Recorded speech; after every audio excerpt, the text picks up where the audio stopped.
ನಮಸ್ಕಾರ. ಇಂದಿನ ಮೂರನೇ ಅಧಿವೇಶನಕ್ಕೆ ನಿಮ್ಮೆಲ್ಲರಿಗೂ ಸ್ವಾಗತ. ಮೊದಲಿಗೆ ನಾನು ರಾಷ್ಟ್ರೀಯ ಪರೀಕ್ಷಣಾ ಸೇವಾ ಕೇಂದ್ರ ಮತ್ತು NVS ಪರವಾಗಿ ಪ್ರೊಫೆಸರ್ ಜಿ ರಾಜಗೋಪಾಲ್ ಸರ್ ಅವರಿಗೆ ಹೃತ್ಪೂರ್ವಕ ಸ್ವಾಗತ ಕೋರುತ್ತೇನೆ. ನಮಸ್ಕಾರ ಸರ್. ಮೊದಲಿಗೆ ಸರ್ ಬಗ್ಗೆ ಒಂದು ಕಿರು ಪರಿಚಯ, ಅದಾದ ನಂತರ ಸರ್ ನಿಮ್ಮೊಟ್ಟಿಗೆ ಮಾತಾಡ್ತಾರೆ. ಪ್ರೊಫೆಸರ್ ಜಿ ರಾಜಗೋಪಾಲ್ ಸರ್ ಇವರು ಮೂಲತಃ ಮಂಡ್ಯ ಜಿಲ್ಲೆಯವರಾಗಿದ್ದು ತಮ್ಮ ಸ್ನಾತಕ ಪದವಿಯನ್ನು ಮೈಸೂರು ವಿಶ್ವವಿದ್ಯಾನಿಲಯದಲ್ಲಿ ಹಾಗೂ MPhil ಮತ್ತು PhD ಪದವಿಯನ್ನು CIEFL ಹೈದರಾಬಾದ್ ನಲ್ಲಿ ಪಡೆದಿರುತ್ತಾರೆ. ಇವರು ತಮ್ಮ ಶೈಕ್ಷಣಿಕ ಸೇವೆಯನ್ನು ಹಲವಾರು ಕಡೆಯಲ್ಲಿ ಮಾಡಿರ್ತಾರೆ. ಆದ್ರೆ ಬೆಂಗಳೂರು, ಚಂಡೀಗಢ ಮತ್ತು ಹೈದರಾಬಾದ್ ನಲ್ಲಿ ಇವರು ತಮ್ಮ ಶೈಕ್ಷಣಿಕ ಸೇವೆಯನ್ನು ಸಲ್ಲಿಸಿರುತ್ತಾರೆ. ಹಾಗೆಯೇ ಇವರು DSCRT, NCERT ಮತ್ತು ವಿವಿಧ ವಿಶ್ವವಿದ್ಯಾನಿಲಯಗಳ ಇಂಗ್ಲಿಷ್ ಅಧ್ಯಯನ ವಿಭಾಗ ಮತ್ತು ಭಾರತ ಸರ್ಕಾರದ MHRD ಇಲಾಖೆಗೆ ಸಲಹಾ ಸದಸ್ಯರು ಸಹ ಆಗಿರುತ್ತಾರೆ. ಇವರು ಹಲವಾರು ರಾಷ್ಟ್ರೀಯ ಮತ್ತು ಅಂತಾರಾಷ್ಟ್ರೀಯ ಉಪನ್ಯಾಸಗಳಿಗೆ ಸಂಘಟಕರಾಗಿಯೂ ಸೇವೆ ಸಲ್ಲಿಸಿದ್ದಾರೆ.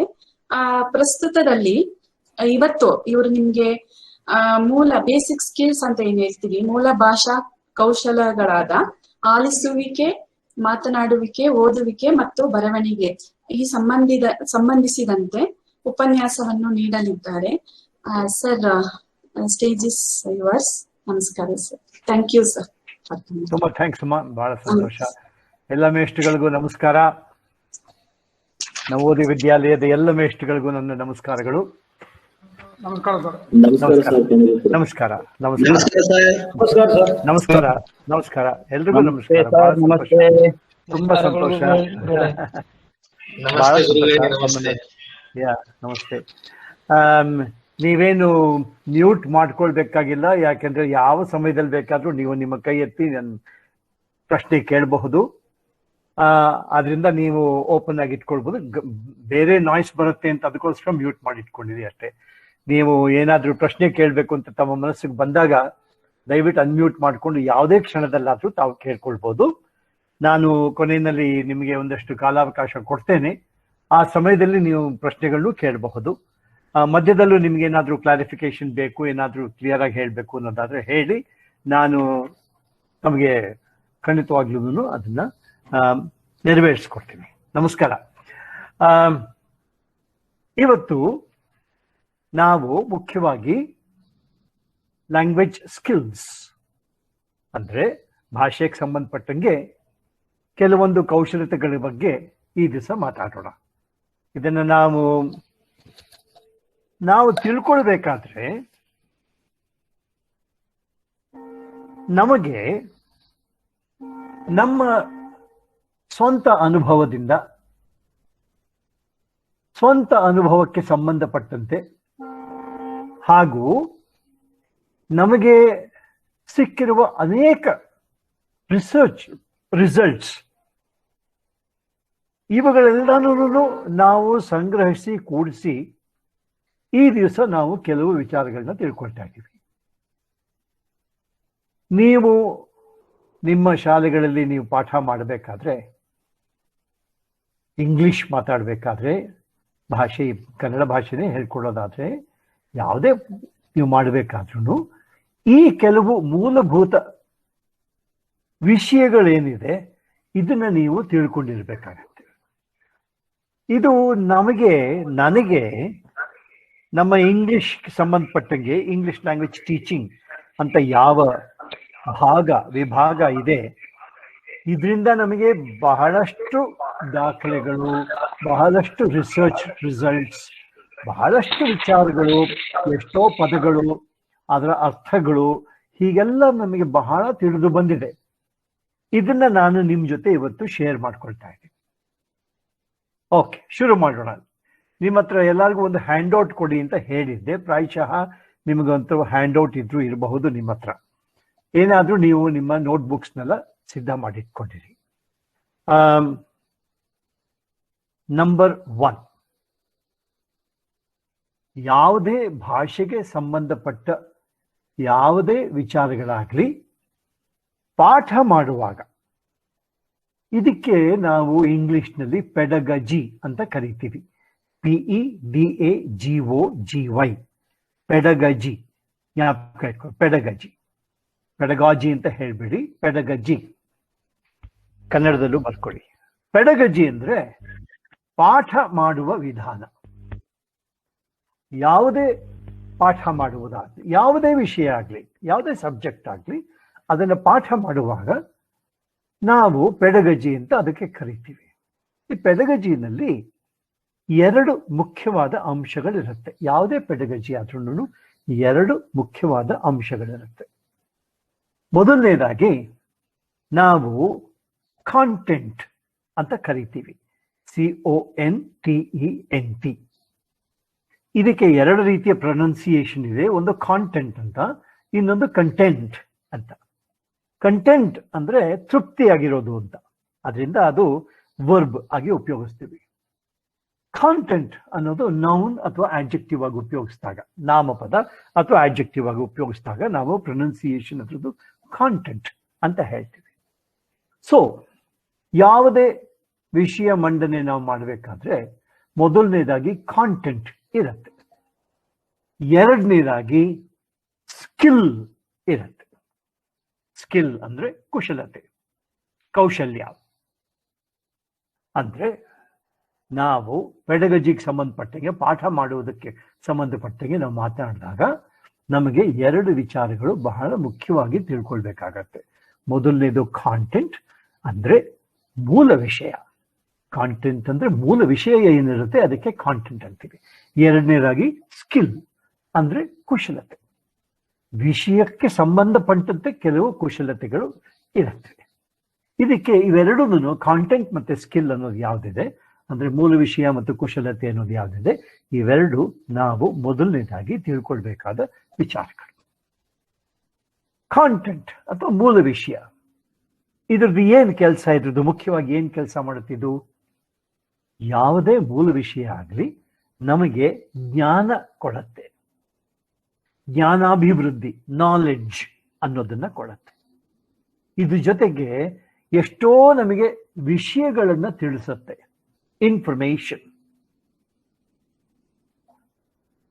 ಈ ಮೂಲ ವಿಷಯ ಏನಿರುತ್ತೆ ನಮಗೆ ಅತಿ ಮುಖ್ಯವಾಗಿ ಕೆಲವು ದತ್ತಾಂಶಗಳನ್ನು ಕೊಡುತ್ತೆ. ಇಂಗ್ಲಿಷ್ನಲ್ಲಿ ಡೇಟಾ ಅಂತಂತಾರೆ. ಅಂದ್ರೆ ನೀವು ಯಾವುದೇ ವಿಚಾರಗಳನ್ನಾಗ್ಲಿ ಯಾವುದೇ ವಿಷಯಗಳನ್ನಾಗ್ಲಿ ನೀವು ಪಾಠ ಮಾಡಬೇಕಾದ್ರೆ ನೀವು ಮುಖ್ಯವಾಗಿ ಒಂದು ಕಾಂಟೆಂಟ್ ಅಥವಾ ಮೂಲ ವಿಷಯನ ಉಪಯೋಗಿಸ್ಕೊಳ್ತೀರಿ. ಯಾತಕ್ಕೆ ಮೂಲ ವಿಷಯದ ಬಗ್ಗೆ ಮಾತಾಡ್ತೀವಿ ಅಂದ್ರೆ ಈ 3 ಮುಖ್ಯವಾದ ಕಾರಣಗಳಿಂದ. ಮೊದಲನೇದಾಗಿ ಜ್ಞಾನ ಅಭಿವೃದ್ಧಿ ಆಗೋದು, ಎರಡನೇದಾಗಿ ಸಾಕಷ್ಟು ವಿಚಾರಗಳನ್ನ ತಿಳಿಸ್ಕೊಳ್ಳೋದು, ಮೂರನೇದಾಗಿ ನಮಗೆ ಸಾಕಷ್ಟು ದತ್ತಾಂಶಗಳನ್ನು ಕೊಡೋದು. ಈ 3 ಮುಖ್ಯವಾದ ಕಾರಣಗಳಿಂದ ಆಗಿ ನಮಗೆ ಈ ಕಾಂಟೆಂಟ್ ಅಥವಾ ಮೂಲ ವಿಷಯ ಅನ್ನೋದು ಬಹಳ ಮುಖ್ಯವಾಗತ್ತೆ. ಈ ಮೂಲ ವಿಷಯ ಏನಿರುತ್ತೆ ಇದು ನಮಗೆ ಇನ್ನೊಂದು ಎರಡನೇ ರೀತಿಯಲ್ಲೂ ನಮಗೆ ಬಹಳ ಉಪಯೋಗ ಬರುತ್ತೆ. ಯಾವ ರೀತಿ ಬರುತ್ತೆ? ಉದಾಹರಣೆಗೆ ನಾವು ಮೂಲ ವಿಷಯಗಳನ್ನ ವಿಚಾರ ಮಾಡಬೇಕಾದ್ರೆ ನಾವು ಎಷ್ಟೋ ನಡೆಸ್ತೀವಿ.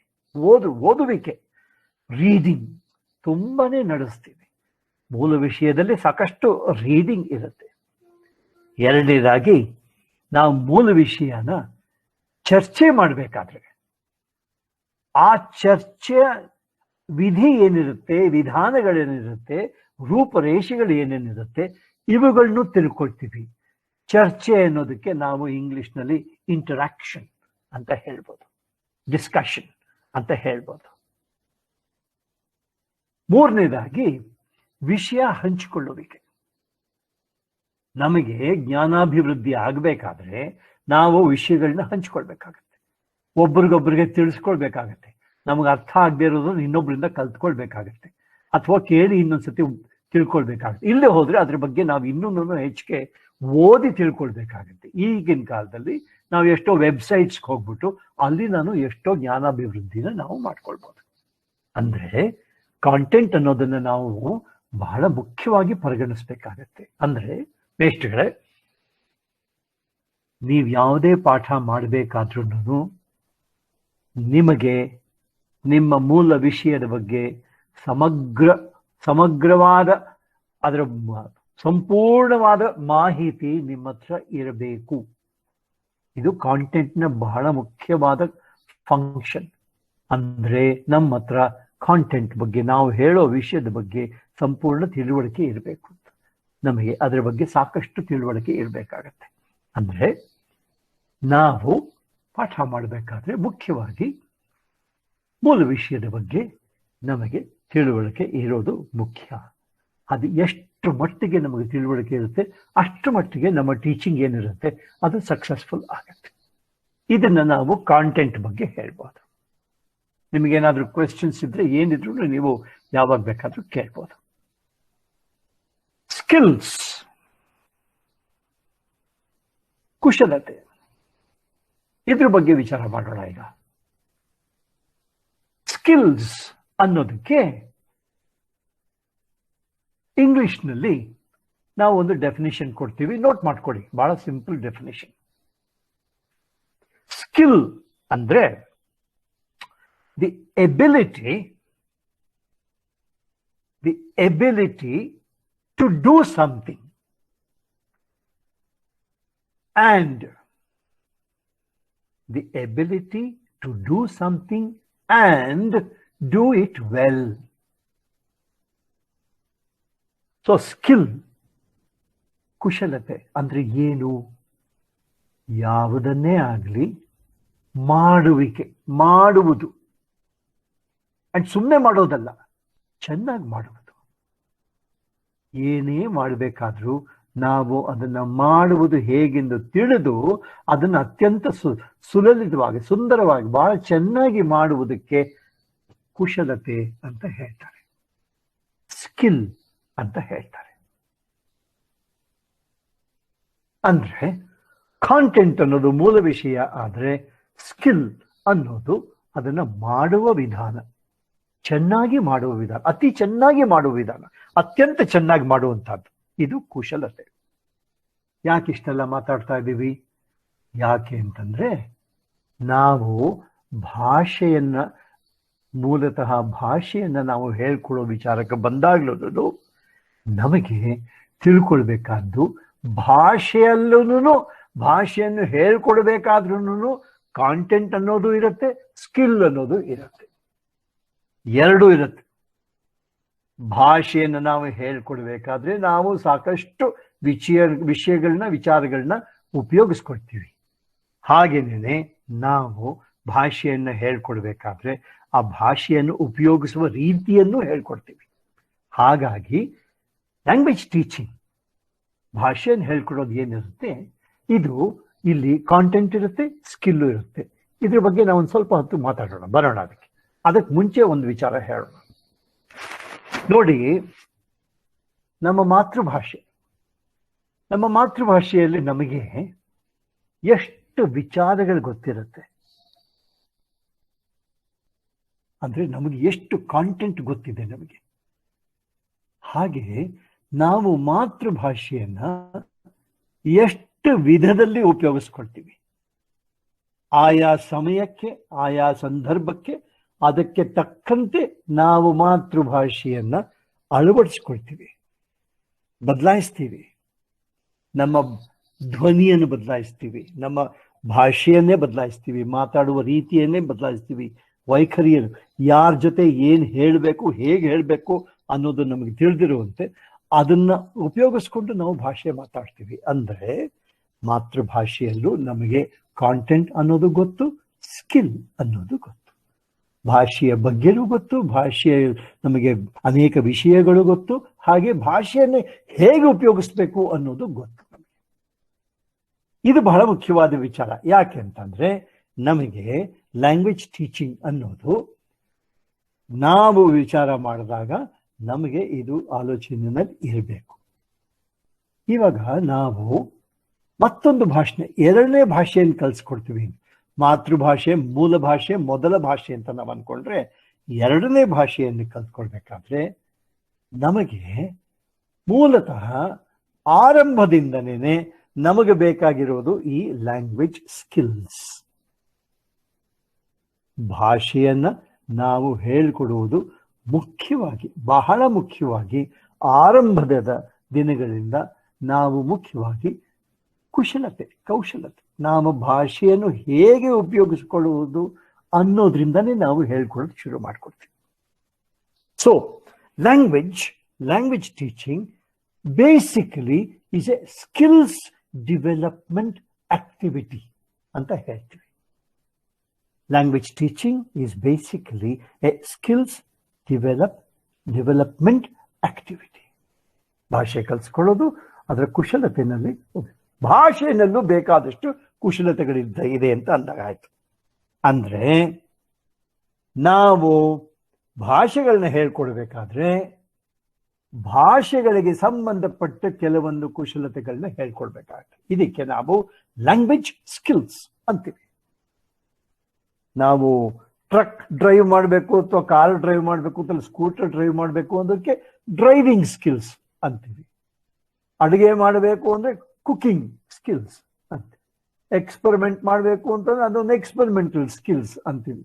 ಹಾಗೆ ಪ್ರತಿಯೊಂದು ವಿಚಾರಗಳಿಗೂ ಅದರದೇ ಆದ ಕೆಲವು ಸ್ಕಿಲ್ಸ್ ಇರುತ್ತೆ, ಕುಶಲತೆಗಳು ಇರುತ್ತೆ. ಕುಶಲತೆಗಳು ಬರೀ ಒಂದೇ ಅಲ್ಲ, ಅನೇಕ ಇರುತ್ತೆ. ಒಬ್ಬ ಚಾಪೆ ಹೆಣಿಯೋನಿಗೆ ಅವನದೇ ಆದ ಕುಶಲತೆ ಇರುತ್ತೆ. ಚಪ್ಪಲಿ ರಿಪೇರಿ ಮಾಡೋನಿಗೆ ಅವನದೇ ಆದ ಕುಶಲತೆ ಇರುತ್ತೆ. ಅದೇ ಒಂದು ಸೆಟ್ ಆಫ್ ಸ್ಕಿಲ್ಸ್ ಇರುತ್ತೆ.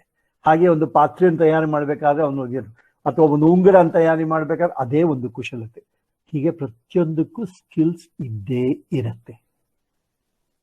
ಪ್ರತಿಯೊಂದು ಮೂಲ ವಿಷಯಕ್ಕೂ ಅದರದೇ ಆದ ಸ್ಕಿಲ್ಸ್ ಇರುತ್ತೆ.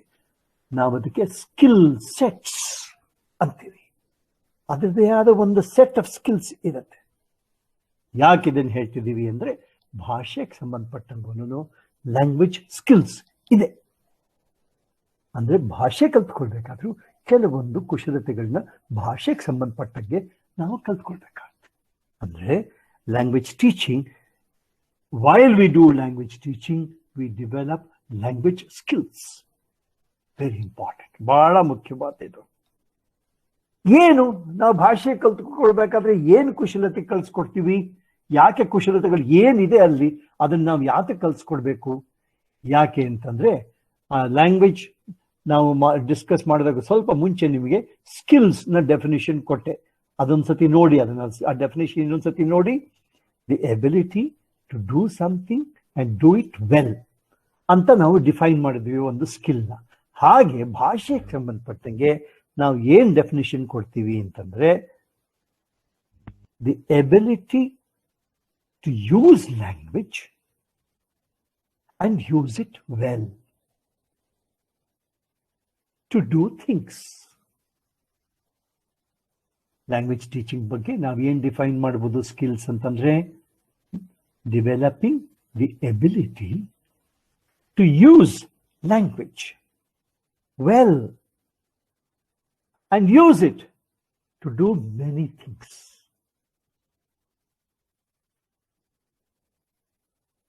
ಅಂದ್ರೆ ಭಾಷೆಯನ್ನ ನಾವು ಯಾಕೆ ಕಲಿಸ್ಕೊಡ್ತಿದ್ದೀವಿ ಅಂದ್ರೆ ಅದಕ್ಕೆ ಎರಡು ಕಾರಣಗಳಿದೆ. ಒಂದು, ಭಾಷೆಯನ್ನು ಚೆನ್ನಾಗಿ ತಿಳಿದುಕೊಳ್ಳುವುದು. ಎರಡನೇದಾಗಿ ಭಾಷೆಯನ್ನು ಉಪಯೋಗಿಸುವುದು. ಆ ಉಪಯೋಗಿಸುವಿಕೆ ಹೇಗಿರಬೇಕು? ಚೆನ್ನಾಗಿರ್ಬೇಕು. ಯಾಕೆ ನಾವು ಭಾಷೆ ಹೇಳ್ಕೊಡ್ತೀವಿ ಅಂತ ಪಾಠ ಮಾಡ್ತೀವಿ ಅಂತಂದ್ರೆ ಮಕ್ಕಳಿಗೆ ನಾವು ಯಾರಿಗೆ ಹೇಳ್ಕೊಡ್ತೀವಿ ಅವರುಗಳು ಭಾಷೆಯನ್ನು ಚೆನ್ನಾಗಿ ಅರಿತು ತಿಳ್ಕೊಂಡು ಚೆನ್ನಾಗಿ ಉಪಯೋಗಿಸುವ ಕುಶಲತೆ ಅವ್ರಿಗೆ ಬರಬೇಕು. ಅದರಿಂದಾಗಿ ನಾವು ಲ್ಯಾಂಗ್ವೇಜ್ ಸ್ಕಿಲ್ಸ್ ಅನ್ನೋದನ್ನ ಹೇಳ್ತೀವಿ. ನೆಕ್ಸ್ಟ್, ಲ್ಯಾಂಗ್ವೇಜ್ ಸ್ಕಿಲ್ಸ್ ಬಗ್ಗೆ ನಾವು ಮಾತಾಡಬೇಕಾದ್ರೆ ಅದನ್ನ ಎರಡು ವಿಭಾಗಗಳಾಗಿ ನಾವು ಹೇಳ್ತೀವಿ. ಒಂದು, basic language skills. Basic language skills. ಎರಡು, advanced language skills. Advanced language skills. ಈ ಎರಡನೇನು ಅಡ್ವಾನ್ಸ್ಡ್ ಲ್ಯಾಂಗ್ವೇಜ್ ಸ್ಕಿಲ್ಸ್ ಇದೆ, ಯಾವುದಿದೆ, ಇದಕ್ಕೆ ನಾವು ಹೈಯರ್ ಲೆವೆಲ್ ಲ್ಯಾಂಗ್ವೇಜ್ ಸ್ಕಿಲ್ಸ್ ಅಂತ ಕರಿತೀವಿ. ಹೈಯರ್ ಲೆವೆಲ್ ಲ್ಯಾಂಗ್ವೇಜ್ ಸ್ಕಿಲ್ಸ್ ಅಂದ್ರೆ ನಾವು ತಿಳ್ಕೊಳ್ಬೇಕಾಗಿರೋದು ಏನು ಅಂತಂದ್ರೆ, ನಾವು ಲ್ಯಾಂಗ್ವೇಜ್ ಸ್ಕಿಲ್ಸ್ ಅಂದ್ರೆ ಭಾಷೆಗೆ ಸಂಬಂಧಪಟ್ಟ ಕುಶಲತೆಗಳ ಬಗ್ಗೆ ತಿಳ್ಕೊಳ್ಬೇಕಾದಾಗ ನಾವು ಇದನ್ನ 2 ಅಂಶಗಳ ದೃಷ್ಟಿಯಲ್ಲಿ ನೋಡ್ತೀವಿ. ಮೊದಲನೇದಾಗಿ ಕೆಲವು ಮೂಲಭೂತವಾದ ಭಾಷಾ ಕೌಶಲ್ಯತೆಗಳು, ಬೇಸಿಕ್ ಸ್ಕಿಲ್ಸ್ ಕೆಲವು. ಎರಡನೇದು ಸ್ವಲ್ಪ ಮುಂದುವರೆದಂಥ ಭಾಷಾ ಕೌಶಲ್ಯತೆಗಳು, advanced language skills. Basic language skills ಮತ್ತೆ ಅಡ್ವಾನ್ಸ್ಡ್ ಲ್ಯಾಂಗ್ವೇಜ್ ಸ್ಕಿಲ್ಸ್. ಯಾಕೆ ಇತರ ಹೇಳ್ತಿದ್ದೀವಿ? ಕೆಲವು ಮೂಲಭೂತವಾದ, ಕೆಲವು ಮೂಲವಾದ, ಕೆಲವು ಮತ್ತೆ ಕೆಲವು ಸ್ವಲ್ಪ ಉತ್ಕೃಷ್ಟ ಆ ಜಾತಿಗೆ ಸೇರಿದ ಭಾಷಾ ಕೌಶಲ್ಯತೆಗಳು ಅಂತ ಯಾಕೆ ಹೇಳ್ತೀವಿ ನಾವು? Why do we call dum basic language skills and advanced language skills? ಬರೋಣ, ಈಗ ಆ ವಿಚಾರ ಡಿಸ್ಕಸ್ ಮಾಡೋಣ. ಬೇಸಿಕ್ ಲ್ಯಾಂಗ್ವೇಜ್ ಸ್ಕಿಲ್ಸ್ ಅಂದ್ರೆ ಅಲ್ಲಿ ನಮಗೆ 4 ಎಕ್ಸಾಂಪಲ್ಸ್ ಸಿಗತ್ತೆ. ಮೊದಲನೇದಾಗಿ ಲಿಸನಿಂಗ್, ಕೇಳುವಿಕೆ. ಎರಡನೇದಾಗಿ ಸ್ಪೀಕಿಂಗ್, ಮಾತನಾಡುವಿಕೆ. ಮೂರನೇದಾಗಿ ರೀಡಿಂಗ್, ಓದುವುದು. 4ನೇದಾಗಿ ರೈಟಿಂಗ್, ಬರೆಯುವಿಕೆ. ಸೊ ಬೇಸಿಕ್ ಲೆವೆಲ್ನಲ್ಲಿ, ಮೂಲಭೂತವಾದ ಲೆವೆಲ್ನಲ್ಲಿ ನಮಗೆ 4 ಮುಖ್ಯವಾದ ಕುಶಲತೆಗಳು ಕಾಣುತ್ತೆ. ಯಾವುದು ಇದು 4? Listening, speaking, reading, writing. ಕೇಳುವುದು, ಮಾತನಾಡುವುದು, ಓದುವುದು ಹಾಗೂ ಬರೆಯುವುದು. ಇವು 4 ನಮಗೆ ಬೇಸಿಕ್ ಲ್ಯಾಂಗ್ವೇಜ್ ಸ್ಕಿಲ್ಸ್ ನಲ್ಲಿ ಬರುತ್ತೆ. ಹಾಗಾದ್ರೆ ಇವು 4 ಬೇಸಿಕ್ ಆದ್ರೆ ಅಡ್ವಾನ್ಸ್ಡ್ ಯಾವುದು? ಅಡ್ವಾನ್ಸ್ಡ್ ಸ್ಕಿಲ್ಸ್ ನಲ್ಲಿ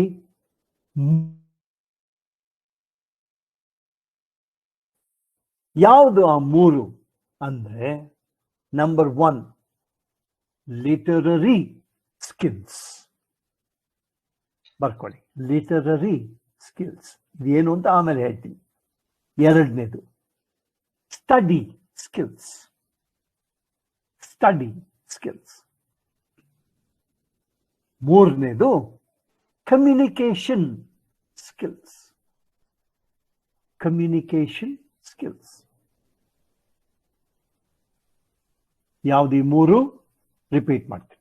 ಮೊದಲನೇದು ಲಿಟರರಿ ಸ್ಕಿಲ್ಸ್, ಎರಡನೇದು ಸ್ಟಡಿ ಸ್ಕಿಲ್ಸ್, ಮೂರನೇದು ಕಮ್ಯುನಿಕೇಶನ್ ಸ್ಕಿಲ್ಸ್. ಇದನ್ನ ಅರ್ಥ ಮಾಡ್ಕೊಳ್ಳೋಣ. ಅಂದ್ರೆ ನಾವು ಲ್ಯಾಂಗ್ವೇಜ್ ಸ್ಕಿಲ್ಸ್, ಭಾಷೆಗೆ ಸಂಬಂಧಪಟ್ಟಂತ ಕುಶಲತೆಗಳ ಬಗ್ಗೆ ಮಾತಾಡಬೇಕಾದ್ರೆ ನಾವು ಬರೀ 4 ಸ್ಕಿಲ್ಸ್, LSRW ಮಾತ್ರ ಅಲ್ಲ, 7 ಒಟ್ಟು ಕುಶಲತೆಗಳ ಬಗ್ಗೆ ಮಾತಾಡ್ತೀವಿ. ಇದನ್ನ ನೀವು ತಿಳ್ಕೊಳ್ಬೇಕಾಗುತ್ತೆ.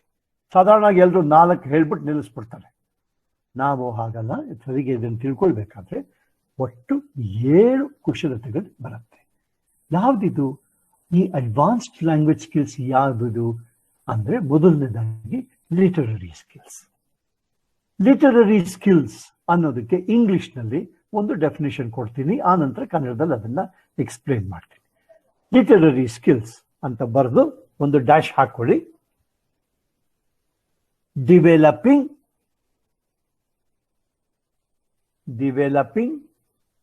in the learners, developing in the learners the ability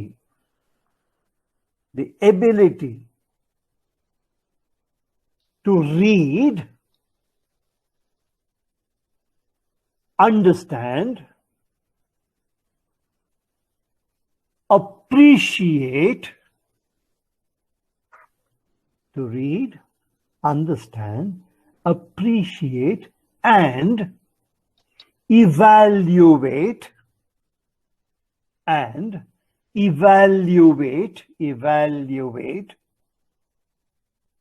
works, WORKS, works of literature, literature ಅಂತೀವಿ. ಇನ್ನೊಂದು ಸತಿ ಹೇಳ್ತೀನಿ, ನಿಧಾನ ಚೆಕ್ ಮಾಡ್ಕೊಳ್ಳಿ. ಲಿಟರರಿ ಸ್ಕಿಲ್ಸ್ ಅಂದ್ರೆ ಇಂಗ್ಲಿಷ್ನಲ್ಲಿ ನಾವು ಕೊಡೋ ಡೆಫಿನೇಷನ್ ಏನಪ್ಪಾ ಅಂತಂದ್ರೆ, developing in the learners the ability to read, understand and appreciate and evaluate works of literature. ಅಂದ್ರೆ ಏನರ್ಥ ಅಂದ್ರೆ, ನಮ್ಮ ಮಕ್ಕಳಲ್ಲಿ, ವಿದ್ಯಾರ್ಥಿಗಳಲ್ಲಿ, ಕಲಿಯುವವರು ಯಾರಿರ್ತಾರೆ ಅವರಲ್ಲಿ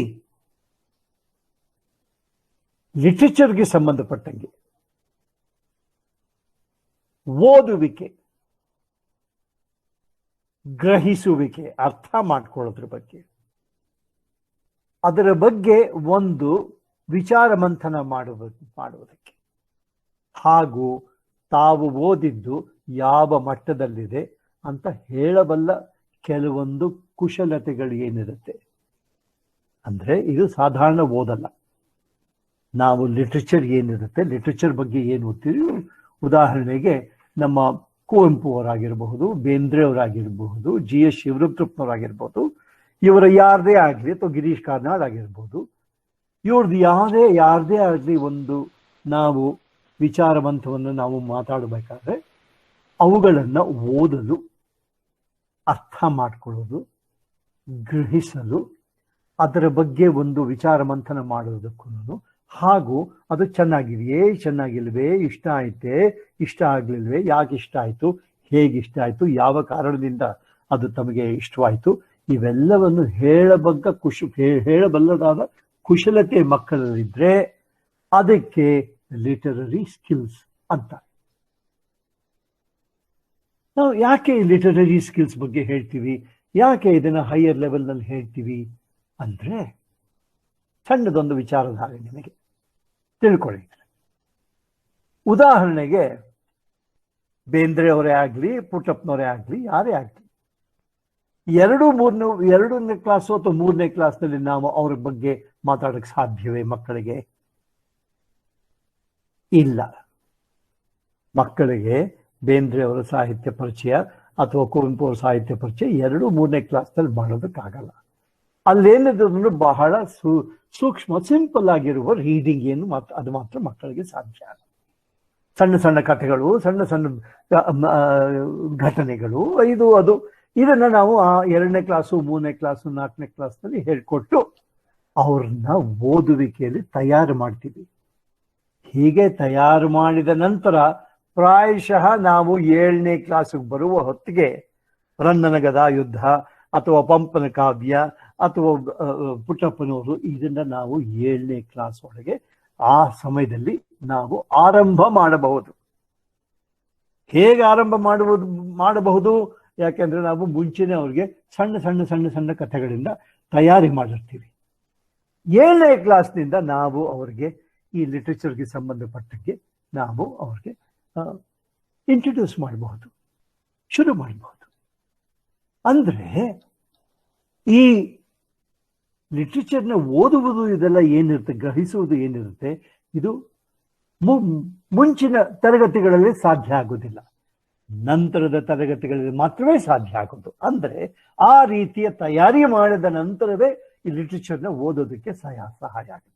ಅದಕ್ಕಾಗಿ ಈ ಲಿಟರರಿ ಸ್ಕಿಲ್ಸ್ ಅನ್ನೋದು ಏನಿದೆ, ಇದನ್ನ ನಾವು ಹೈಯರ್ ಲೆವೆಲ್ ಸ್ಕಿಲ್ಸ್ ಅಂತೀವಿ, ಸ್ವಲ್ಪ ಅಡ್ವಾನ್ಸ್ಡ್ ಸ್ಕಿಲ್ಸ್ ಅಂತ ಹೇಳ್ತೀವಿ. ಅಂದ್ರೆ ಈ ಅಡ್ವಾನ್ಸ್ಡ್ ಸ್ಕಿಲ್ಸ್ನ ನಾವು ಹೇಳ್ಕೊಡ್ಬೇಕಾದ್ರೆ ಅವರಿಗೆ ಕೆಲವು ಮೂಲಭೂತವಾದ ಸ್ಕಿಲ್ಸ್ನ ನಾವು ಹೇಳ್ಕೊಟ್ಟೇ ಇರಬೇಕು. ಸಣ್ಣ ಸಣ್ಣ ಕಥೆಗಳನ್ನ, ಕಾದಂಬರಿಗಳನ್ನ, ಸಣ್ಣದನ್ನು ಓದುವುದು ಅದು ಮುಂಚಿನ ಕ್ಲಾಸ್ಗಳ ತರಗತಿಗಳಲ್ಲಿ ಆಗಿರಲೇಬೇಕು. ಅಂದ್ರೆ ಮುಂಚಿನ ತರಗತಿಗಳಲ್ಲಿ ಅವ್ರಿಗೆ ತಯಾರಿ ಆಗಿದ್ರೆ, ಅಂದ್ರೆ ಬೇಸಿಕ್ ಸ್ಕಿಲ್ಸ್ನಲ್ಲಿ ತಯಾರಿ ಆಗಿದ್ರೆ ಅವ್ರಿಗೆ ನಾವು ಅಡ್ವಾನ್ಸ್ಡ್ ಸ್ಕಿಲ್ಸ್ಗೆ ತರಬಹುದು ಅಲ್ವಾ? ಒಪ್ಕೊಳ್ತೀರಿ ಅಲ್ವಾ? ಹಾಗಾಗಿ ನಾವು ಈ ಕುಶಲತೆಗಳಿಗೆ ಬೇಗ ಹೇಳಬೇಕಾದ್ರೆ ನಾವು ಕೆಲವನ್ನ ಬೇಸಿಕ್ ಸ್ಕಿಲ್ಸ್ ಅಂತೀವಿ, ಕೆಲವನ್ನ ಅಡ್ವಾನ್ಸ್ಡ್ ಸ್ಕಿಲ್ಸ್ ಅಂತೀವಿ. ಇವತ್ತು ನಿಮಗೆ ಇನ್ನೊಂದು ಬಹಳ ಮುಖ್ಯವಾದ ಕುಶಲತೆ ಬಗ್ಗೆ ನಾನು ನಿಮಗೆ ತಿಳುವಳಿಕೆ ಕೊಡ್ತಾ ಇದ್ದೀನಿ. ತಮಗೆ ಕೆಲವರಿಗೆ ಇದು ಗೊತ್ತಿದೆಯೋ ಏನೋ, ಆದ್ರೂ ವಿಚಾರ ಮಾಡೋಣ. ಎರಡನೇ ಅಡ್ವಾನ್ಸ್ಡ್ ಸ್ಕಿಲ್ಸ್ಗೆ ನಾವು ಸ್ಟಡಿ ಸ್ಕಿಲ್ಸ್ ಅಂತೀವಿ. ಈ ಸ್ಟಡಿ ಸ್ಕಿಲ್ಸ್ ಅನ್ನೋದಕ್ಕೆ ಬಹಳ ಮುಖ್ಯವಾದ ಕಾರಣ ಇದೆ. ಇದು ನೀವು ತಿಳ್ಕೊಳ್ಳಿ, ಆ ನಂತರ ನೀವು ಬರ್ಕೊಳ್ಳೋರಂತೆ. ಉದಾಹರಣೆಗೆ, ಹೇಗೆ ಈ ಸ್ಟಡಿ ಸ್ಕಿಲ್ಸ್ ಅನ್ನೋದು ಅಂದ್ರೆ ಈ ಸ್ಟಡಿ ಸ್ಕಿಲ್ಸ್ ಅಂದ್ರೆ ಏನು, ಇದನ್ನು ಹೇಗೆ ನಾವು ಅರ್ಥ ಮಾಡ್ಕೊಳ್ಳೋದು ಅಂದ್ರೆ, ನಾವು ಒಂದು ಸಣ್ಣ ವಿಚಾರ, ಶಾಲೆಯ ಮಟ್ಟದ ಪಾಠಗಳಲ್ಲಿ, ಶಾಲೆಯ ಮಟ್ಟದ ಪಾಠನಾ ಕ್ರಮದ ಪಠ್ಯಕ್ರಮದಲ್ಲಿ ಪಾಠ ಹೇಳಿಕೊಡುವ ರೀತಿಯು ಕಾಲೇಜ್ ಲೆವೆಲ್ನಲ್ಲಿ ನಡೆಯುವ ಪಠ್ಯಕ್ರಮಕ್ಕೂ ಪಾಠ ಹೇಳ್ಕೊಡೋ ರೀತಿಗೂ ಬಹಳ ದೊಡ್ಡ ವ್ಯತ್ಯಾಸಗಳು ಇರುತ್ತೆ. ಹೌದ್ ತಾನೆ? ಅಂದ್ರೆ ಶಾಲೆಯಲ್ಲಿ ಹೇಳ್ಕೊಡೋಕ್ಕೂ ಕಾಲೇಜ್ನಲ್ಲಿ ಹೇಳ್ಕೊಡೋಕ್ಕೂ ತುಂಬಾ ವ್ಯತ್ಯಾಸ ಇದ್ದೇ ಇರುತ್ತೆ. ಶಾಲೆಗಳಲ್ಲಿ ಮಕ್ಕಳಿಗೆ ಟೀಚರ್ಸ್ ಯಾರಿರ್ತಾರೆ, ಉಪಾಧ್ಯಾಯರು ಇರ್ತಾರೆ, ಎಷ್ಟು ಕಾಳಜಿ ತೋರಿಸ್ತಾರೆ, ಮಕ್ಕಳ ಬಗ್ಗೆ ಎಷ್ಟು ಗಮನ ಕೊಡ್ತಾರೆ, ಎಷ್ಟು ಆಸ್ಥೆಯಿಂದ, ಆಸಕ್ತಿಯಿಂದ, ಕಾಳಜಿಯಿಂದ ಅವ್ರಿಗೆ ಪಾಠ ಹೇಳ್ಕೊಡ್ತಾರೆ. ಶಾಲೆ ಲೆವೆಲ್ ಮಕ್ಕಳು ಟೀಚರ್ ಬಗ್ಗೆ ಎಷ್ಟು ಡಿಪೆಂಡ್ ಆಗಿರ್ತಾರೆ, ಮಕ್ಕಳಿಗೂ ಟೀಚರ್ ಮೇಲೆ ಎಷ್ಟೊಂದು ಡಿಪೆಂಡೆನ್ಸ್ ಇರುತ್ತೆ, ಎಷ್ಟೊಂದು ಟೀಚರ್ ಮೇಲೇನೆ ಅವರು ಅವಲಂಬಿಸಿರ್ತಾರೆ. ಯಾವುದೇ ಕಾರಣಕ್ಕಾದ್ರೂ ಮಕ್ಕಳು ಟೀಚರ್ ಹತ್ರ ತಕ್ಷಣಕ್ಕೆ ಹೋಗಿ ಉಪಾಧ್ಯಾಯರ ಹತ್ರ ಅವರ ಟೀಚರ್ ಆಗಿರೋದು, ಈ ಶಾಲೆಗಳಲ್ಲಿ ಸಾಧಾರಣವಾಗಿ ಲೇಡೀಸ್ ಇರ್ಬೋದು, ಯಾರೇ ಎದ್ಕೊಂಡು ಹೋಗ್ಲಿ, ಮಕ್ಕಳು ಅವ್ರ ಬಗ್ಗೆ ಹತ್ರ ಹೋಗಿ ಅವ್ರನ್ನ ಕೇಳಿ ತಿಳ್ಕೊಳ್ತಾರೆ. ಕಾಲೇಜಿನಲ್ಲಿ ಇದೆಲ್ಲ ಅಷ್ಟೊಂದು ಸಾಧ್ಯ ಆಗಲ್ಲ. ಕಾಲೇಜ್ಗಳಲ್ಲಿ ಟೀಚರ್ಸ್ ಬರ್ತಾರೆ, ಪಾಠ ಮಾಡ್ತಾರೆ, ಹೋಗ್ತಾರೆ. ಮಕ್ಕಳು ಹೋಗಿ ಕೂತ್ಕೊಳ್ತಾರೆ, ಪಾಠ ಕೇಳ್ತಾರೆ, ಬರ್ತಾರೆ. ಈ ಶಾಲೆಗಳಲ್ಲಿ ಇದ್ದಂತಹ ವಾತಾವರಣ ಕಾಲೇಜ್ಗಳಲ್ಲಿ ಇರಲ್ಲ. ಅಂದ್ರೆ ಕಾಲೇಜ್ಗಳಲ್ಲಿ ಮುಖ್ಯವಾಗಿ ನಮ್ಮ ಮಕ್ಕಳು ಯಾರಿರ್ತಾರೆ, ಕಾಲೇಜ್ ಲೆವೆಲ್ನಲ್ಲಿ ತಮಗೆ ತಾವೇ ಅವಲಂಬಿತರಾಗಿರಬೇಕು. ಶಾಲಾ ವಾತಾವರಣದಂತೆ ಟೀಚರ್ ಮೇಲೆ ಅವಲಂಬಿತರಾಗಿರುವುದಕ್ಕೆ ಕಾಲೇಜ್ನಲ್ಲಿ ಸಾಧ್ಯ ಆಗಲ್ಲ. ಅಂದ್ರೆ ಕಾಲೇಜ್ ಲೆವೆಲ್ನಲ್ಲಿ ಮಕ್ಕಳು ವಿಚಾರ ಮಾಡಿಕೊಳ್ಳುವುದು, ಪಾಠ ಕೇಳುವುದು, ಟೀಚರ್ ಹೇಳಿದ್ದನ್ನು ಕೇಳುವುದು, ಅದನ್ನು ಅರ್ಥ ಮಾಡ್ಕೊಳ್ಳೋದು, ಅದನ್ನು ತಾವೇ ಗ್ರಹಿಸಿಕೊಳ್ಳೋದು, ತಾವೇನೇನೆ ಕೆಲವೊಮ್ಮೆ ನೋಟ್ಸ್ ಮಾಡ್ಕೊಳ್ಳೋದು, ಅದನ್ನು ಹೇಗೆ ಬೇಕೋ ಅದನ್ನು ಪರೀಕ್ಷೆಗೆ ರೆಡಿ ಆಗೋದು, ಇವೆಲ್ಲಕ್ಕೂ ತಮ್ಮ ಮೇಲೇನೆ ತಾವೇ ಅವಲಂಬಿಸಿರ್ತಾರೆ. ಹೌದಾನೆ? ಅಂದ್ರೆ ಸ್ಕೂಲ್ ಲೆವೆಲ್ ಟೀಚಿಂಗಿಗೂ ಕಾಲೇಜ್ ಲೆವೆಲ್ ಟೀಚಿಂಗಿಗೂ ಬಹಳ ಮಟ್ಟಿಗೆ ವ್ಯತ್ಯಾಸ ಇರುತ್ತೆ. ಹಾಗಾದ್ರೆ ನಾವು ಸ್ಕೂಲ್ ಲೆವೆಲ್ ಟೀಚಿಂಗ್ನಲ್ಲಿ ಮುಖ್ಯವಾಗಿ ಕೆಲವು ಸ್ಟೇಜ್ನಲ್ಲಿ ಸ್ಕೂಲ್ ಲೆವೆಲ್ ಟೀಚಿಂಗ್ನೊಳಗೆ ನಾವು ಮಕ್ಕಳಿಗೆ ನಮ್ಮ ಜವಾಬ್ದಾರಿ ಏನು ಅಂದ್ರೆ ಮಕ್ಕಳಿಗೆ ಆ ಕಾಲೇಜ್ ಲೆವೆಲ್ನಲ್ಲಿ ಇರುವಂತಹ ವಾತಾವರಣಕ್ಕೆ ತಯಾರಿ ಮಾಡಬೇಕಾಗತ್ತೆ. ಅಂದ್ರೆ ಅವರಿಗೆ ಕಾಲೇಜ್ ಲೆವೆಲ್ನಲ್ಲಿ ಯಾವ ರೀತಿಯ ಕುಶಲತೆಗಳು ಬೇಕು ಆ ಕುಶಲತೆಗಳನ್ನ ನಾವು ಶಾಲಾ ಸಮಯದಲ್ಲೇನೆ ನಾವು ಅವ್ರಿಗೆ ಕೊಡಬೇಕಾಗತ್ತೆ. ಇದು ನಮ್ಮ ಜವಾಬ್ದಾರಿ ಆಗಿರುತ್ತೆ. ಅಂದ್ರೆ ನಾವು ಶಾಲೆ ಲೆವೆಲ್ನಲ್ಲೇನೆ ಕೆಲವೊಂದು ಸ್ಕಿಲ್ಸ್ ಅವ್ರಿಗೆ ಕೊಡಬೇಕು. ಕಾಲೇಜ್ ಲೆವೆಲ್ನಲ್ಲಿ ಉಪಯೋಗವಾಗುವಂತಹ ಕೆಲವೊಂದು ಸ್ಕಿಲ್ಸ್ ಯಾವ್ದಿರುತ್ತೆ ಇದನ್ನ ನಾವು ಸ್ಕೂಲ್ ಲೆವೆಲ್ನಲ್ಲೇ ಕೊಡಬೇಕಾಗುತ್ತೆ. ಆ ಸ್ಕಿಲ್ಸ್ ಯಾವುದಿದೆ, ಆ ಸ್ಕಿಲ್ ಸೆಟ್ಸ್ ಯಾವುದಿದೆ, ಇದಕ್ಕೆ ಸ್ಟಡಿ ಸ್ಕಿಲ್ಸ್ ಅಂತ ನಾವು ಹೆಸರು ಕೊಡ್ತೀವಿ. ಅಂದ್ರೆ ಸ್ಟಡಿ ಸ್ಕಿಲ್ಸ್ ಅಂದ್ರೆ ಮುಖ್ಯವಾಗಿ ಮಕ್ಕಳನ್ನ ತಮ್ಮ ಮೇಲೆ ತಾವೇ ಡಿಪೆಂಡ್ ಆಗುವಂತಹ, ತಮ್ಮ ಮೇಲೆ ತಾವೇ ಜವಾಬ್ದಾರಿ ತೆಗೆದುಕೊಳ್ಳುವಂತಹ ಕೆಲವೊಂದು ಕುಶಲತೆಗಳು ಏನಿರುತ್ತೆ ಇದಕ್ಕೆ ಸ್ಟಡಿ ಸ್ಕಿಲ್ಸ್ ಅಂತಾರೆ. ಅಂದ್ರೆ ಯಾವ್ದಿದು? ಹಂಗಾದ್ರೆ ಯಾವ ರೀತಿದು ಈ ಕುಶಲತೆಗಳು ಯಾವುದು ಹೊಸದಾಗಿ ಬರ್ತಾ ಇದೆಯಲ್ಲ ಐಡಿಯಾಸು ಇದು ಅಂತ ನಾವು ಕೇಳಿದ್ರೆ ಕೆಲವೊಂದು ಉದಾಹರಣೆಗಳು, ಎಕ್ಸಾಂಪಲ್ಸ್ ಅಂತ ನೀವು ಬರ್ಕೊಡಿ ಪರವಾಗಿಲ್ಲ. ಕೆಲವೊಂದು ಉದಾಹರಣೆಗಳನ್ನ ನಾವು ಕೊಡಬಹುದು. ಸ್ಟಡಿ ಸ್ಕಿಲ್ಸ್ಗೆ ಉದಾಹರಣೆಗಳನ್ನ ಕೊಡಬಹುದು. ಉದಾಹರಣೆಗೆ ನಾವು ನೋಟ್ಸ್ ಮಾಡೋದು, ನೋಟ್ ಟೇಕಿಂಗ್ ಅಂತಾರೆ. ನೋಟ್ ಟೇಕಿಂಗ್ ಅಥವಾ ನೋಟ್ ಮೇಕಿಂಗ್ ಅಂತಾರೆ. ಎರಡು ಒಂದೇ ಅರ್ಥ ಬರುತ್ತೆ. ನೋಟ್ಸ್ ಮಾಡ್ಕೊಳ್ಳೋದು. ಈ ನೋಟ್ಸ್ ಮಾಡ್ಕೊಳ್ಳೋದು ಒಂದು ರೀತಿಯ ಕುಶಲತೆ. ಪ್ರತಿಯೊಬ್ಬರದು ಅವ್ರದೇ ಆದ ರೀತಿಯಲ್ಲಿ, ಅವ್ರಿಗೆ ಅರ್ಥವಾಗುವಂತಹ ರೀತಿಯಲ್ಲಿ, ಅವರೇನೇನೆ ಅದನ್ನ ಯಾವಾಗ ಬೇಕಾದ್ರೂ ಬಳಸುವಂತ ರೀತಿಯಲ್ಲಿ ಅವರು ನೋಟ್ಸ್ ಮಾಡ್ಕೊಳ್ತಾರೆ.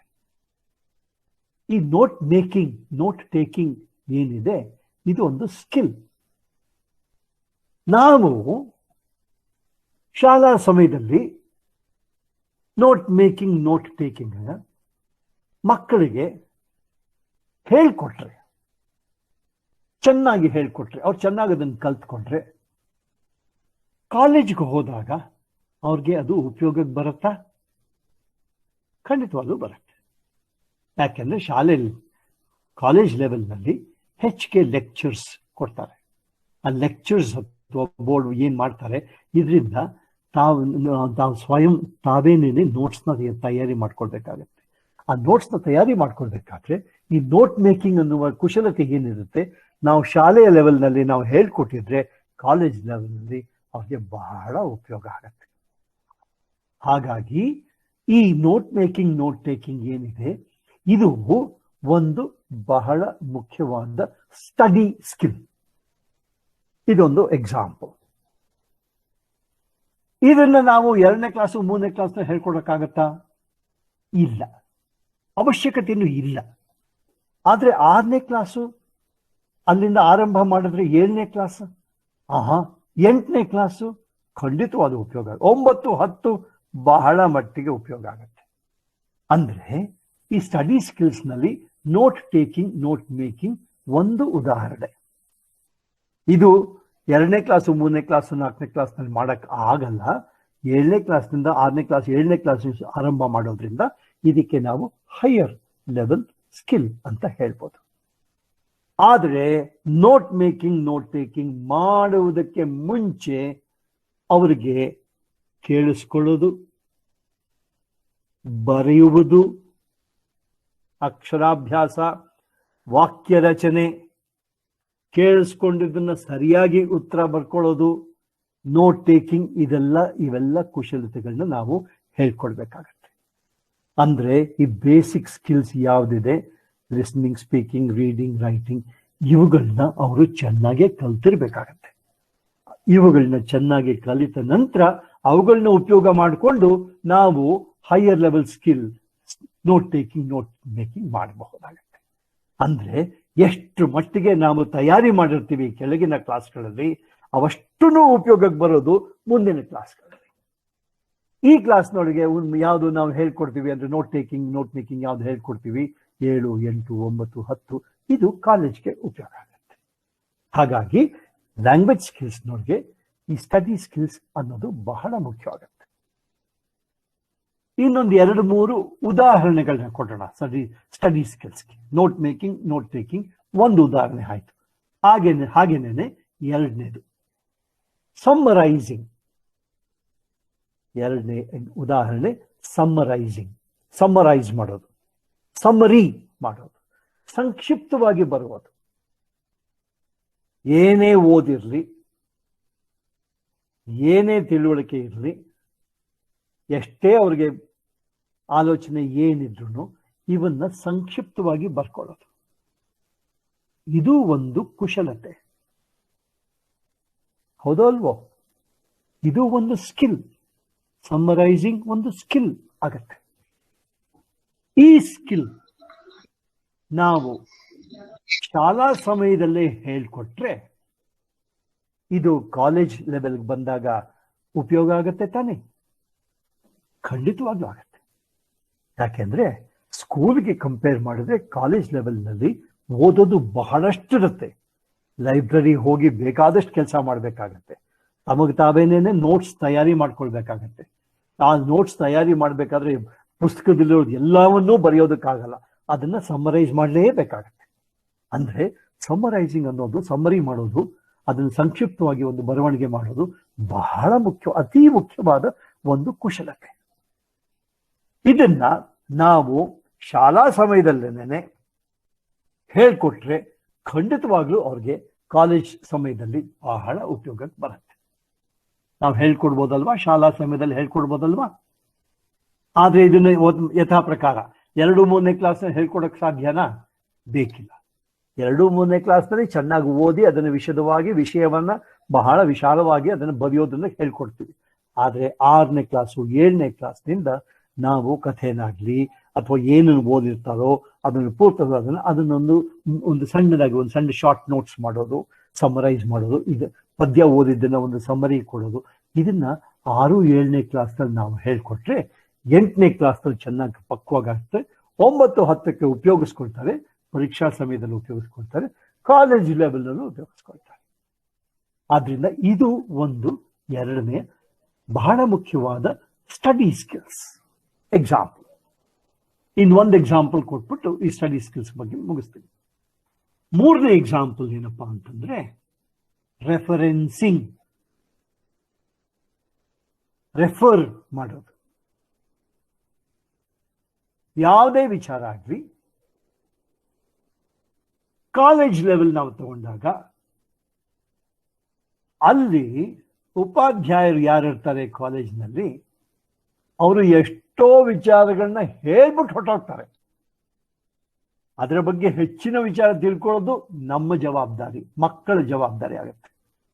ಮಕ್ಕಳು ಅದನ್ನ ಎಲ್ಲಿ ಸಿಗತ್ತೋ, ಎಲ್ಲಿ ಹುಡುಕ್ಬೇಕೋ, ಯಾವ ವೆಬ್ಸೈಟ್ ನೋಡ್ಬೇಕೋ, ಯಾವ ಡಿಕ್ಷನರಿ ನೋಡ್ಬೇಕೋ, ಯಾವ ಎನ್ಸೈಕ್ಲೋಪೀಡಿಯಾ ನೋಡ್ಬೇಕು, ಯಾವ ಬುಕ್ಸ್ ನಲ್ಲಿ ನೋಡ್ಬೇಕು, ಎಲ್ಲಿದೆ, ಇದನ್ನ ಹುಡುಕುವ ಜವಾಬ್ದಾರಿ ಮಕ್ಕಳಿಗೆ ಕಾಲೇಜ್ ಲೆವೆಲ್ ನಲ್ಲಿ ಬರುತ್ತೆ. ಅಂದ್ರೆ ಈ ರೆಫರೆನ್ಸ್ ನೋಡೋದು, ರೆಫರೆನ್ಸ್ ಮಾಡುವುದು, ರೆಫರೆನ್ಸ್ ತಿಳ್ಕೊಳ್ಳೋದು ಮಕ್ಕಳಿಗೆ ಕಾಲೇಜ್ ಲೆವೆಲ್ ನಲ್ಲಿ ಅತಿ ಅವಶ್ಯಕ ಆಗುತ್ತೆ. ಸ್ಕೂಲ್ ಲೆವೆಲ್ ನಲ್ಲಿ ಟೀಚರ್ ಬೇಕಾದಷ್ಟು ಹೇಳ್ಕೊಡ್ತಾರೆ, ಎಲ್ಲಾನು ಸ್ಪೂನ್ ಫೀಡಿಂಗ್ ಅಂತ ಹಾಗೆ ಮಾಡ್ತಾರೆ ಸ್ಕೂಲ್ ಲೆವೆಲ್ ನಲ್ಲಿ. ಆದ್ರೆ ಕಾಲೇಜ್ ಲೆವೆಲ್ ಅಷ್ಟು ನಡೆಯೋದಿಲ್ಲ. ಅಂದ್ರೆ ಮಕ್ಕಳು ಕಾಲೇಜ್ನಲ್ಲಿ ಸೆಲ್ಫ್ ಡಿಪೆಂಡೆಂಟ್ ಆಗಿರ್ತಾರೆ. ಅಂದ್ರೆ ಈ ಸಮ್ಮರೈಸಿಂಗ್ ಅನ್ನೋದೇನಿದೆ, ಇದು ಒಂದು ಅತಿ ಮುಖ್ಯವಾದ ಒಂದು ಸ್ಕಿಲ್, ಕುಶಲತೆ. ಇದನ್ನ ನಾವು ಶಾಲೆಯ ಲೆವೆಲ್ನಲ್ಲೇ ಹೇಳ್ಕೊಟ್ರೆ ಮಕ್ಕಳಿಗೆ ಅದು ಶಾಲೆಯ ಲೆವೆಲ್ನಿಂದ ಕಾಲೇಜ್ ಲೆವೆಲ್ಗೆ ಅದು ಮುಂದುವರ್ಕೊಂಡು ಹೋಗುತ್ತೆ. ಎಷ್ಟು ಉಪಯೋಗ ಆಗುತ್ತೆ ನೋಡ್ಕೊಳ್ಳಿ. ಇದನ್ನ ನಾವು ಯಥಾ ಪ್ರಕಾರ ನಾವು ಹೇಳುವ ಹಾಗೆ ಮುಂಚೆನೆ ಹೇಳಿದಂಗೆ 2, 3, 4ನೇ ಕ್ಲಾಸ್ನಲ್ಲಿ ಅಲ್ಲ, 6, 7ನೇ ಕ್ಲಾಸ್ನಲ್ಲಿ ನಾವು ಶುರು ಮಾಡಿಕೊಂಡಾಗ 6, 7ನೇ ಕ್ಲಾಸ್ನಲ್ಲಿ ಶುರು ಮಾಡಿಕೊಂಡ್ರೆ 8, 9, 10ಕ್ಕೆ ಪಳಗುತ್ತಾರೆ. ತುಂಬಾ ಸುಲಭವಾಗಿ ಸಮರೈಸ್ ಮಾಡುವಂಥ ಕುಶಲತೆ ಮಕ್ಕಳಿಗೆ ಬರುತ್ತೆ.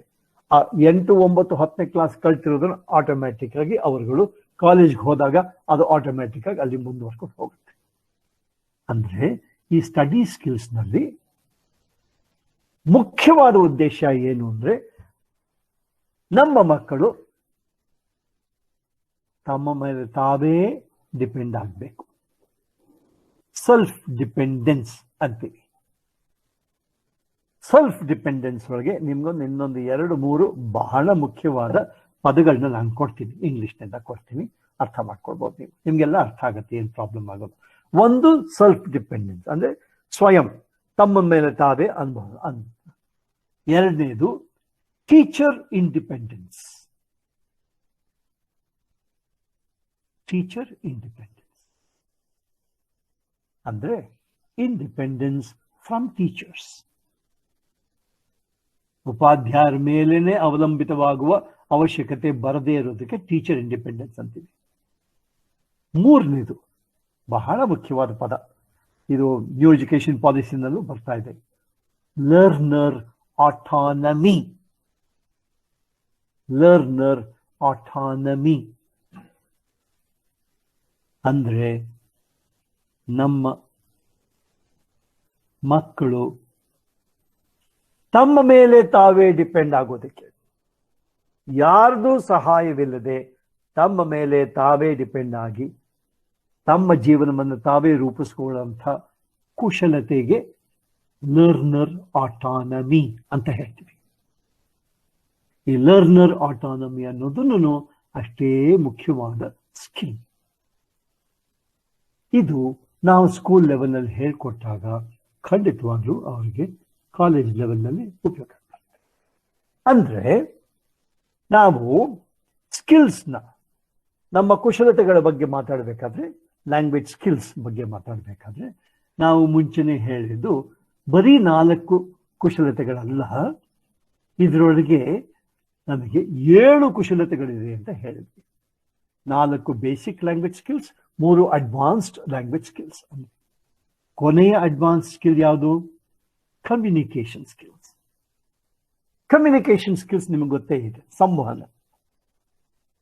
ಕಮ್ಯುನಿಕೇಶನ್ ಸ್ಕಿಲ್ಸ್ನೊಳಗೆ ನಾವು ಓರಲ್ ಕಮ್ಯುನಿಕೇಶನ್ ಅಂತೀವಿ, ರಿಟನ್ ಕಮ್ಯುನಿಕೇಶನ್ ಅಂತೀವಿ,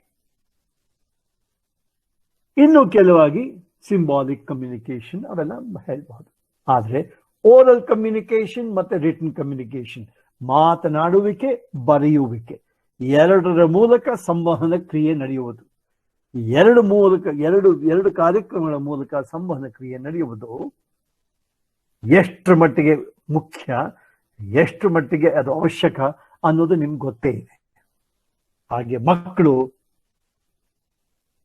ಸ್ಕೂಲ್ ಬಿಟ್ಟು ಕಾಲೇಜಿಗೆ ಹೋದ ನಂತರ ನಾವು ಇಷ್ಟೊತ್ತು ಹೇಳ್ದಂಗೆನೆ ತಮ್ಮ ಮೇಲೆ ತಾವೇ ಅವಲಂಬಿತವಾಗಿರೋದ್ರಿಂದ ಈ ಸಂದರ್ಭದಲ್ಲಿ ಓರಲ್ ಕಮ್ಯುನಿಕೇಶನ್, ರಿಟನ್ ಕಮ್ಯುನಿಕೇಶನ್ ಅತ್ಯಂತ ಮುಖ್ಯವಾಗುತ್ತೆ. ಇದರೊಳಗೆ ನಾವು formal communication, semi formal communication, informal communication, ಈ ರೀತಿಯಾಗಿ ಕಮ್ಯುನಿಕೇಶನ್ ಬಗ್ಗೆ ಹೇಳ್ತಾ ಹೋದ್ರೆ ಅದು ಎಷ್ಟೋ ಸಂದರ್ಭಗಳಲ್ಲಿ, ಎಷ್ಟೋ ರೀತಿಯಲ್ಲಿ, ಯಾವ್ಯಾವುದೋ ರೀತಿಯಲ್ಲಿ ನಮಗೆ ಉಪಯೋಗಕ್ಕೆ ಬರುತ್ತೆ. ಅಂದ್ರೆ ಒನ್ಸ್ ಅಗೇನ್ ಈ ಕಮ್ಯುನಿಕೇಶನ್ ಸ್ಕಿಲ್ಸ್ ಅನ್ನೋದು ಏನಿದೆ, ಇದನ್ನ ನಾವು ಆರಂಭದಿಂದನೂ ಶುರು ಮಾಡ್ಕೊಂಡಿರ್ತೀವಿ ಶಾಲೆಗಳಲ್ಲಿ. ಆರಂಭದ ಹಂತಗಳಿಂದನೂ ಶುರು ಮಾಡಿಕೊಂಡ್ರೆ ನಮಗೆ 7-8ನೇ ಕ್ಲಾಸಿಗೆ ಬರೋ ಹೊತ್ತಿಗೆ ಖಂಡಿತವಾಗ್ಲೂ ನಾವು ಅವುಗಳ ಬಗ್ಗೆ ಹೆಚ್ಚಿನ ಗಮನ ಕೊಡಕ್ಕೆ ಸಾಧ್ಯ ಆಗುತ್ತೆ. ಓರಲ್ ಕಮ್ಯುನಿಕೇಶನ್ ಅಂದ್ರೆ ಮಾತನಾಡುವಿಕೆ. ಮಾತನಾಡುವಿಕೆ ಅಂದ್ರೆ ಸ್ಪೀಕಿಂಗ್.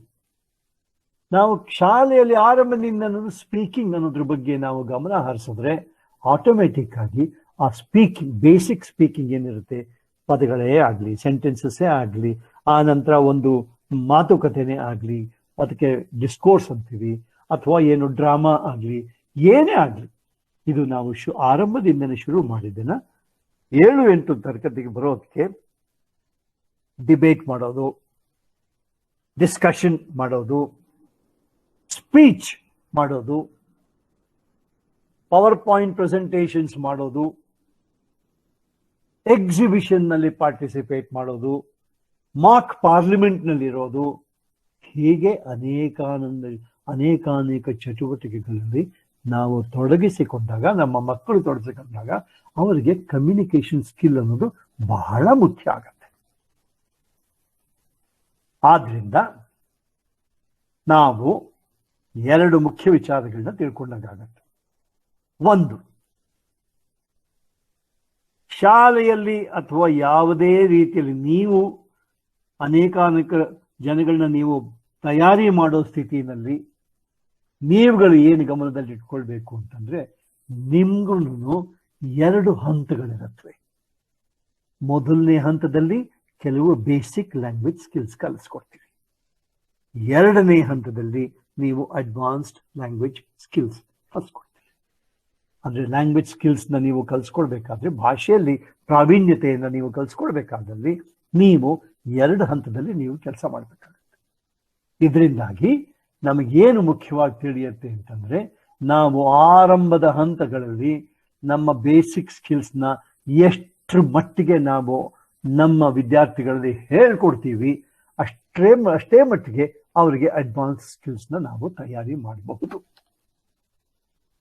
ಶಾಲೆಗಳಲ್ಲಿ ಒಂದು ವಿಚಾರ ನಾನು ಹೇಳಕ್ಕೆ ಇಷ್ಟಪಡ್ತೇನೆ. ಯಾಕೆ ನಾವು ಶಾಲೆಗಳಲ್ಲಿ ಇಷ್ಟೊತ್ತು ನಾವು ಅಷ್ಟೊಂದು ಹೇಳ್ತಾ ಇದ್ದೀವಿ ಅಂತಂದ್ರೆ, ನಾವು ನಮ್ಮ ಶಾಲೆಗಳ ಲೆವೆಲ್ನಲ್ಲಿ ನಾವು ನೋಡಿದಾಗ, ನಾವು 7 ಲ್ಯಾಂಗ್ವೇಜ್ ಸ್ಕಿಲ್ಸ್ ಇದೆ ಅಂತ ಹೇಳಿದಾಗ ನಮಗೆ ಏನು ತಿಳಿದು ಬರುತ್ತೆ ಅಂತಂದ್ರೆ, ಈ ಬೇಸಿಕ್ ಲ್ಯಾಂಗ್ವೇಜ್ ಸ್ಕಿಲ್ಸ್ ಏನಿದೆ ಇದು ಅರ್ಲಿ ಎಜುಕೇಶನ್, ಅಂದ್ರೆ ಪ್ರಾಥಮಿಕ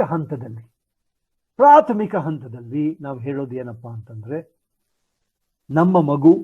ನಮ್ಮ ಮಕ್ಕಳು ಹೆಚ್ಚು ಕಡಿಮೆ 5ನೇ ಕ್ಲಾಸ್ನಿಂದ 6ನೇ ಕ್ಲಾಸ್ಗೆ ಬರುವ ಹೊತ್ತಿಗೆ ನಮ್ಮ ಎಲ್ಲ ಮಕ್ಕಳಿಗೂ ಈ ಬೇಸಿಕ್ ಸ್ಕಿಲ್ಸ್ ಅನ್ನೋದು ಏನಿದೆ ಅವುಗಳನ್ನ ಚೆನ್ನಾಗಿ ಕಲ್ತಿರಬೇಕು.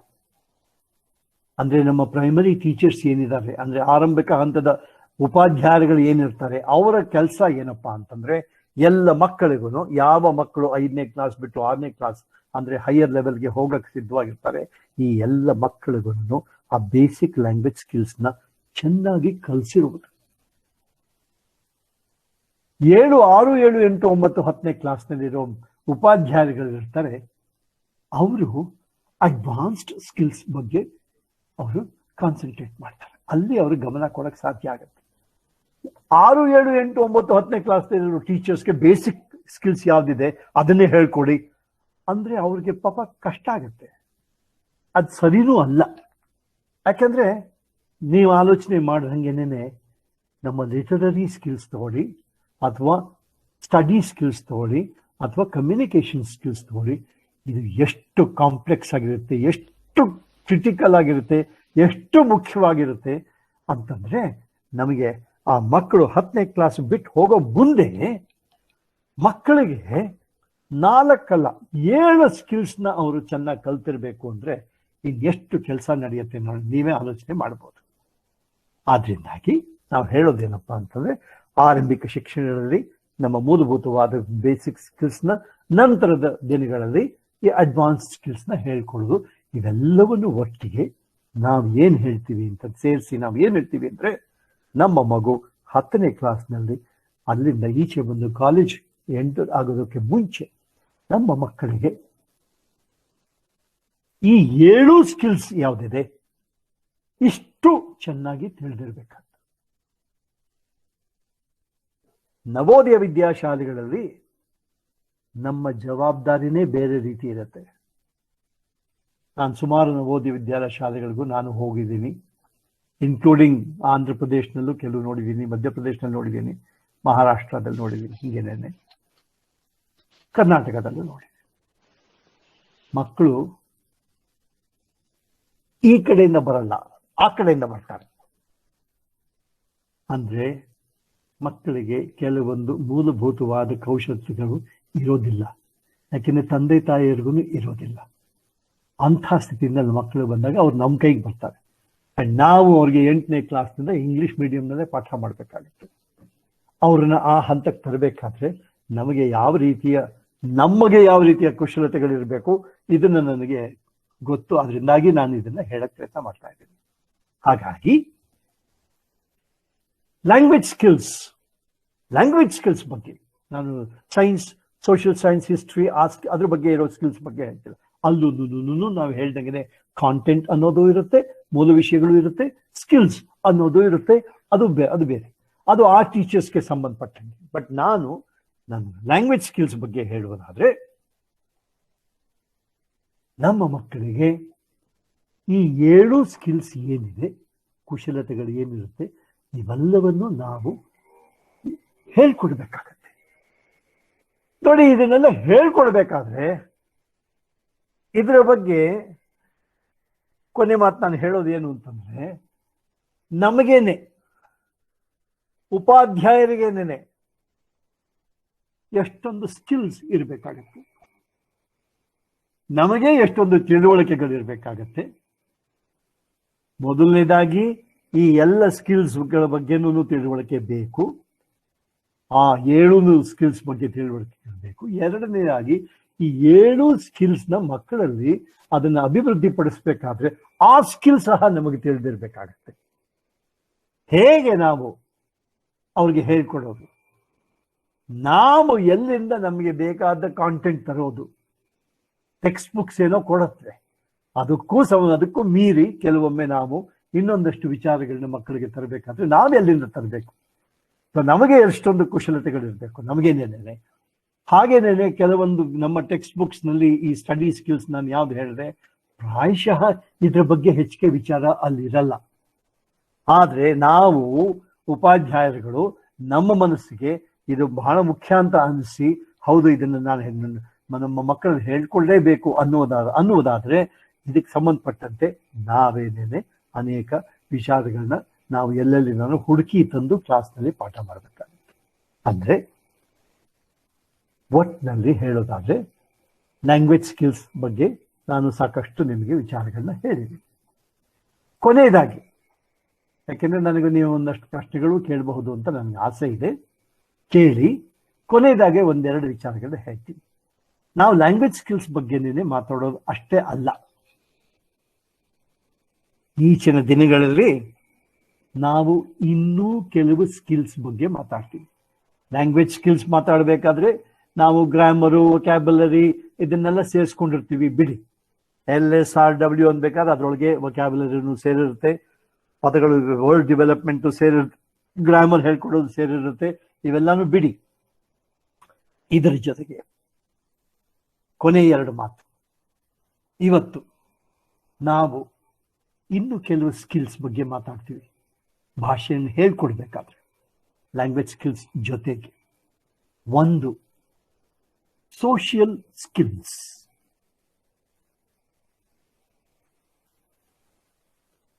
ಸೋಷಿಯಲ್ ಸ್ಕಿಲ್ಸ್ ಅಂದ್ರೆ ಸಮಾಜದಲ್ಲಿ ನಡೆದುಕೊಳ್ಳುವ ರೀತಿ,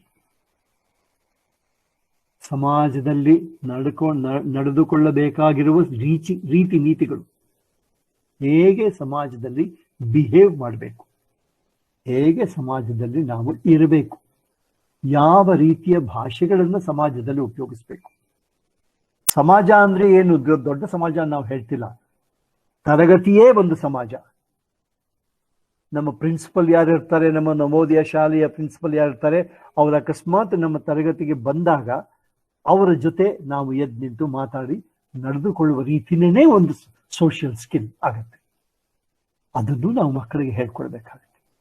ಅಲ್ಲೂ ಭಾಷೆ ಅನ್ನೋದು ಬರುತ್ತೆ. ಬರೀ ಭಾಷೆ ಒಂದೇ ಅಲ್ಲ, ಅದರೊಳಗೆ ನಮ್ಮ ಪರ್ಸನಾಲಿಟಿ ಅನ್ನೋದು ಬರುತ್ತೆ. ನಾವು ನಿಂತ್ಕೊಳ್ಬೇಕಾದ ರೀತಿ, ಧ್ವನಿಯನ್ನು ಉಪಯೋಗಿಸ್ಬೇಕಾದ ರೀತಿ, ನಮ್ಮ ಬಾಡಿ ಲ್ಯಾಂಗ್ವೇಜ್ ಏನಿರುತ್ತೆ, ಇದೆಲ್ಲನೂ ಸೋಷಿಯಲ್ ಸ್ಕಿಲ್ ಅಂತ. ಎರಡನೇದು ಅತಿ ಮುಖ್ಯವಾದ್ದು ಅಕಾಡೆಮಿಕ್ ಸ್ಕಿಲ್ಸ್.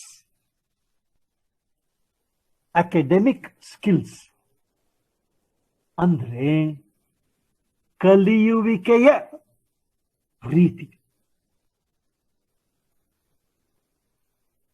ಕಲಿಯುವಿಕೆ ಅನ್ನೋದನ್ನ ನಾವು ಮಕ್ಕಳಿಗೆ ಕಲಿಸಬೇಕಾಗತ್ತೆ. ಬರೀ ವಿಚಾರ ತಿಳ್ಕೊಳ್ಳೋದು ಅಲ್ಲ, ಆ ವಿಚಾರಗಳನ್ನು ತಿಳಿದುಕೊಳ್ಳುವ ರೀತಿ ನೀತಿಗಳು ಸಹ ಕಲಿಯುವಿಕೆಗೆ ಸಂಬಂಧಪಟ್ಟಂತೆ. ನಾನು ತರಗತಿಯಲ್ಲಿ ನಿಮಗೆ ಏನು ಹೇಳಿಕೊಡ್ತೀನಿ, ಇದರ ಬಗ್ಗೆ ನೀವು ತರಗತಿಯ ಆಚೆ ಹೇಗೆ ಇನ್ನೂ ವಿಚಾರಗಳನ್ನ ತಿಳಿದುಕೊಳ್ಳುತ್ತೀರಿ ನೀವಾಗಿಯೇ. ಒಂದು. ಎರಡನೇದು, ನಾನು ನಿಮಗೆ ಇವತ್ತು ಯಾವ ರೀತಿಯಲ್ಲಿ ತರಗತಿಯಲ್ಲಿ ಹೇಳ್ಕೊಟ್ಟಿದ್ದೀನಿ, ಇದನ್ನ ನೀವು ಇನ್ನೂ ಹೆಚ್ಚಿನ ವಿಚಾರಗಳನ್ನ ಕಲಿಯಬೇಕಾದ್ರೆ ಹೇಗೆ ಅದನ್ನ ನಿಮ್ಮ ವಿಚಾರಗಳಿಗೆ ಅಳವಡಿಸಿಕೊಳ್ಳುತ್ತೀರಿ, ನಿಮ್ಮ ಕಲಿಯುವಿಕೆಗೆ ಅಳವಡಿಸಿಕೊಳ್ಳುತ್ತೇವೆ. ನಾನು ಹೇಳ್ಕೊಡೋದನ್ನ ಕಲಿಯುವುದು ಅಲ್ಲದೆ ನೀವಾಗಿಯೇ ಕೆಲವು ವಿಚಾರಗಳನ್ನ ಕಲಿಯಬೇಕಾದರೆ ಆ ಸಮಯದಲ್ಲಿ ನಾನು ಹೇಳ್ಕೊಟ್ಟಿದ್ದ ವಿಚಾರಧಾರೆಗಳನ್ನ ಅಥವಾ ನಾನು ಹೇಳ್ಕೊಟ್ಟಿದ್ದ ಮೆಥಡಾಲಜಿ ಏನಿದೆ, ನನ್ನ ಪೆಡಗಜಿಗೆ ಸಂಬಂಧಪಟ್ಟ ಮೆಥಡಾಲಜಿ ಏನಿದೆ, ಇದನ್ನ ನೀವು ನಿಮ್ಮ ಕಲಿಯುವಿಕೆಗೆ ಹೇಗೆ ಅಳವಡಿಸ್ಕೊಳ್ತೀರಿ, ನೀವಾಗಿಯೇ ನೀವು ಹೇಗೆ ಕಲ್ತ್ಕೊಳ್ತೀರಿ. ಮಕ್ಕಳಿಗೆ ಮನೆಯಲ್ಲಿ ನಾವು ಉದಾಹರಣೆಗೆ ಯೂನಿಫಾರ್ಮ್ ಹಾಕೋದನ್ನ ಕಲಿಸ್ಕೊಡ್ತೀವಿ. ನಮ್ಮ ನವೋದಯ ವಿದ್ಯಾಲಯದಲ್ಲಿ ಮಕ್ಕಳಿಗೆ ಬ್ರಷ್ ಮಾಡೋದ್ರಿಂದ ಹಿಡಿದು ಯೂನಿಫಾರ್ಮ್ ಹಾಕೊಳ್ಳೋದ್ರ ತನಕ ಆರಂಭದಲ್ಲಿ ಕಲಿಸ್ಕೊಡ್ತೀವಿ.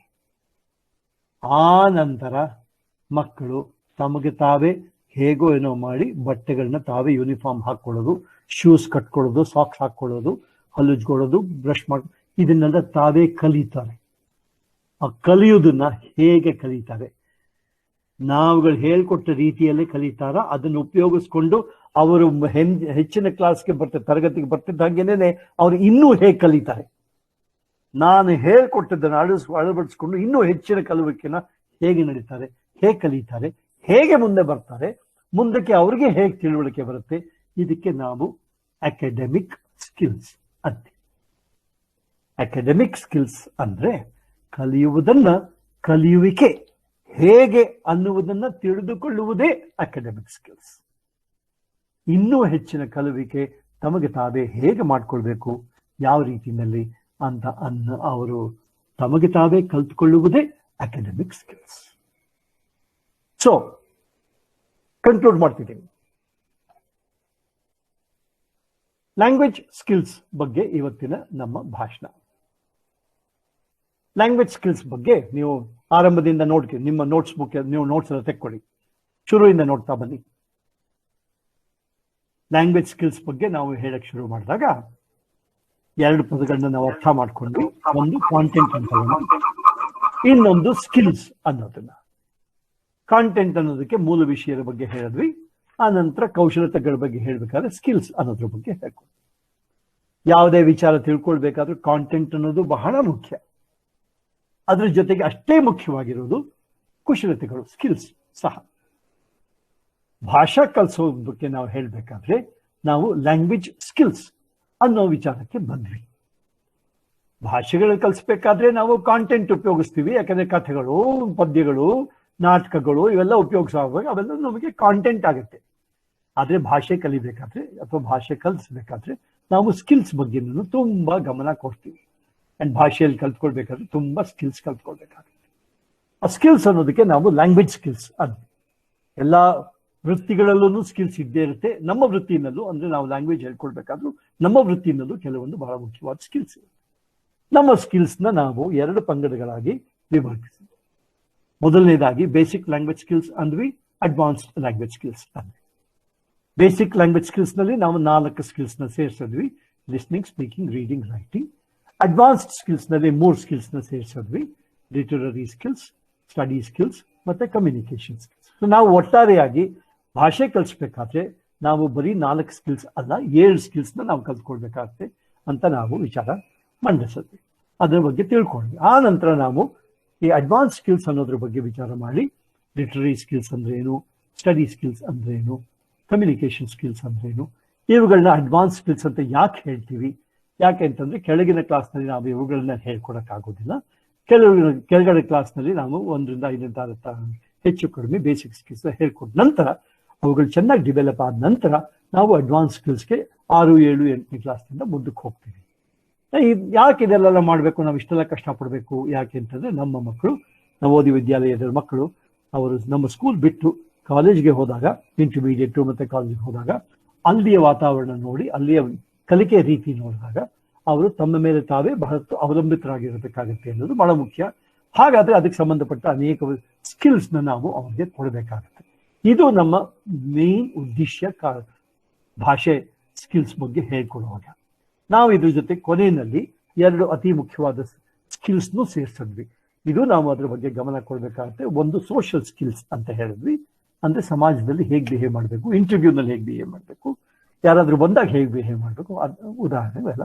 ಅದ್ರ ಜೊತೆಗೆ ಅಕಾಡೆಮಿಕ್ ಸ್ಕಿಲ್ಸ್. ಅಕಾಡೆಮಿಕ್ ಸ್ಕಿಲ್ಸ್ ಅಂದ್ರೆ ಮುಖ್ಯವಾಗಿ ತಮ್ಮ ಕಲಿಯುವಿಕೆಯನ್ನು ಮುಂದುವರ್ಸ್ಕೊಂಡು ಹೋಗ್ಬೇಕಾದ್ರೆ ತಾವು ಏನೇನು ಯಾವಾಗ ತಮ್ಮ ಮೇಲೆ ತಾವೇ ಹೇಗೆ ಮುಂದೆ ಕಲಿಬೇಕು ಅನ್ನೋದನ್ನ ಅದ್ರ ಬಗ್ಗೆ ತಿಳ್ಕೊಳ್ಳೋದು. Learning to learn, learn to learn ಅನ್ನೋದು, ಕಲಿಯುವುದನ್ನು ಕಲಿಯೋದು, ಹೇಗೆ ಕಲಿಯುವುದು ಅನ್ನೋದನ್ನೇ ಕಲ್ತ್ಕೊಳ್ಳೋದ್ರ ಬಗ್ಗೆ ನಾವು ಹೇಳಿಕೊಟ್ಟಾಗ ನಮಗೆ ಆ ಸ್ಕಿಲ್ಸ್ ಸಹ ಬಹಳ ಮುಖ್ಯವಾಗುತ್ತೆ ಅಂತ ಹೇಳಿ ಇಲ್ಲಿಗೆ ಇವತ್ತಿನ ಈ ಕ್ಲಾಸ್ನ ನಾನು ಮುಗಿಸ್ತಾ ಇದ್ದೀನಿ. ನಿಮಗೆ ಇನ್ನೊಂದು ಹೆಚ್ಚು ಕಡಿಮೆ 12 ನಿಮಿಷ ಟೈಮ್ ಇದೆ. ನೀವು ಯಾರು ಬೇಕಾದ್ರೂ ಪ್ರಶ್ನೆಗಳು ಕೇಳ್ಬೋದು, ಯಾವ ಪ್ರಶ್ನೆಗಳು ಬೇಕಾದ್ರೂ ಕೇಳಿ ಬನ್ನಿ. ಎಲ್ಲರೂ ಓಪನ್ ಮಾಡ್ಕೊಳ್ಳಿ ನಿಮ್ಮ ಇದನ್ನ, ಯಾಕಂದ್ರೆ ಅವಾಗ ನೀವು ಎಲ್ಲರೂ ಕೇಳಿಸ್ಕೊಳ್ಳಬಹುದು. ನೀವು ಅನ್ಮ್ಯೂಟ್ ಮಾಡ್ಕೊಳ್ಬಹುದು, ಎಲ್ಲರೂ ಅನ್ಮ್ಯೂಟ್ ಮಾಡ್ಕೊಳ್ಳಿ. ಹೇಳಿ, ಯಾರು ಬೇಕಾದ್ರೂ ಪ್ರಶ್ನೆ ಕೇಳಿ, ಕೈ ಹಿಂಗಲ್ಲಿ ಕೇಳಿ.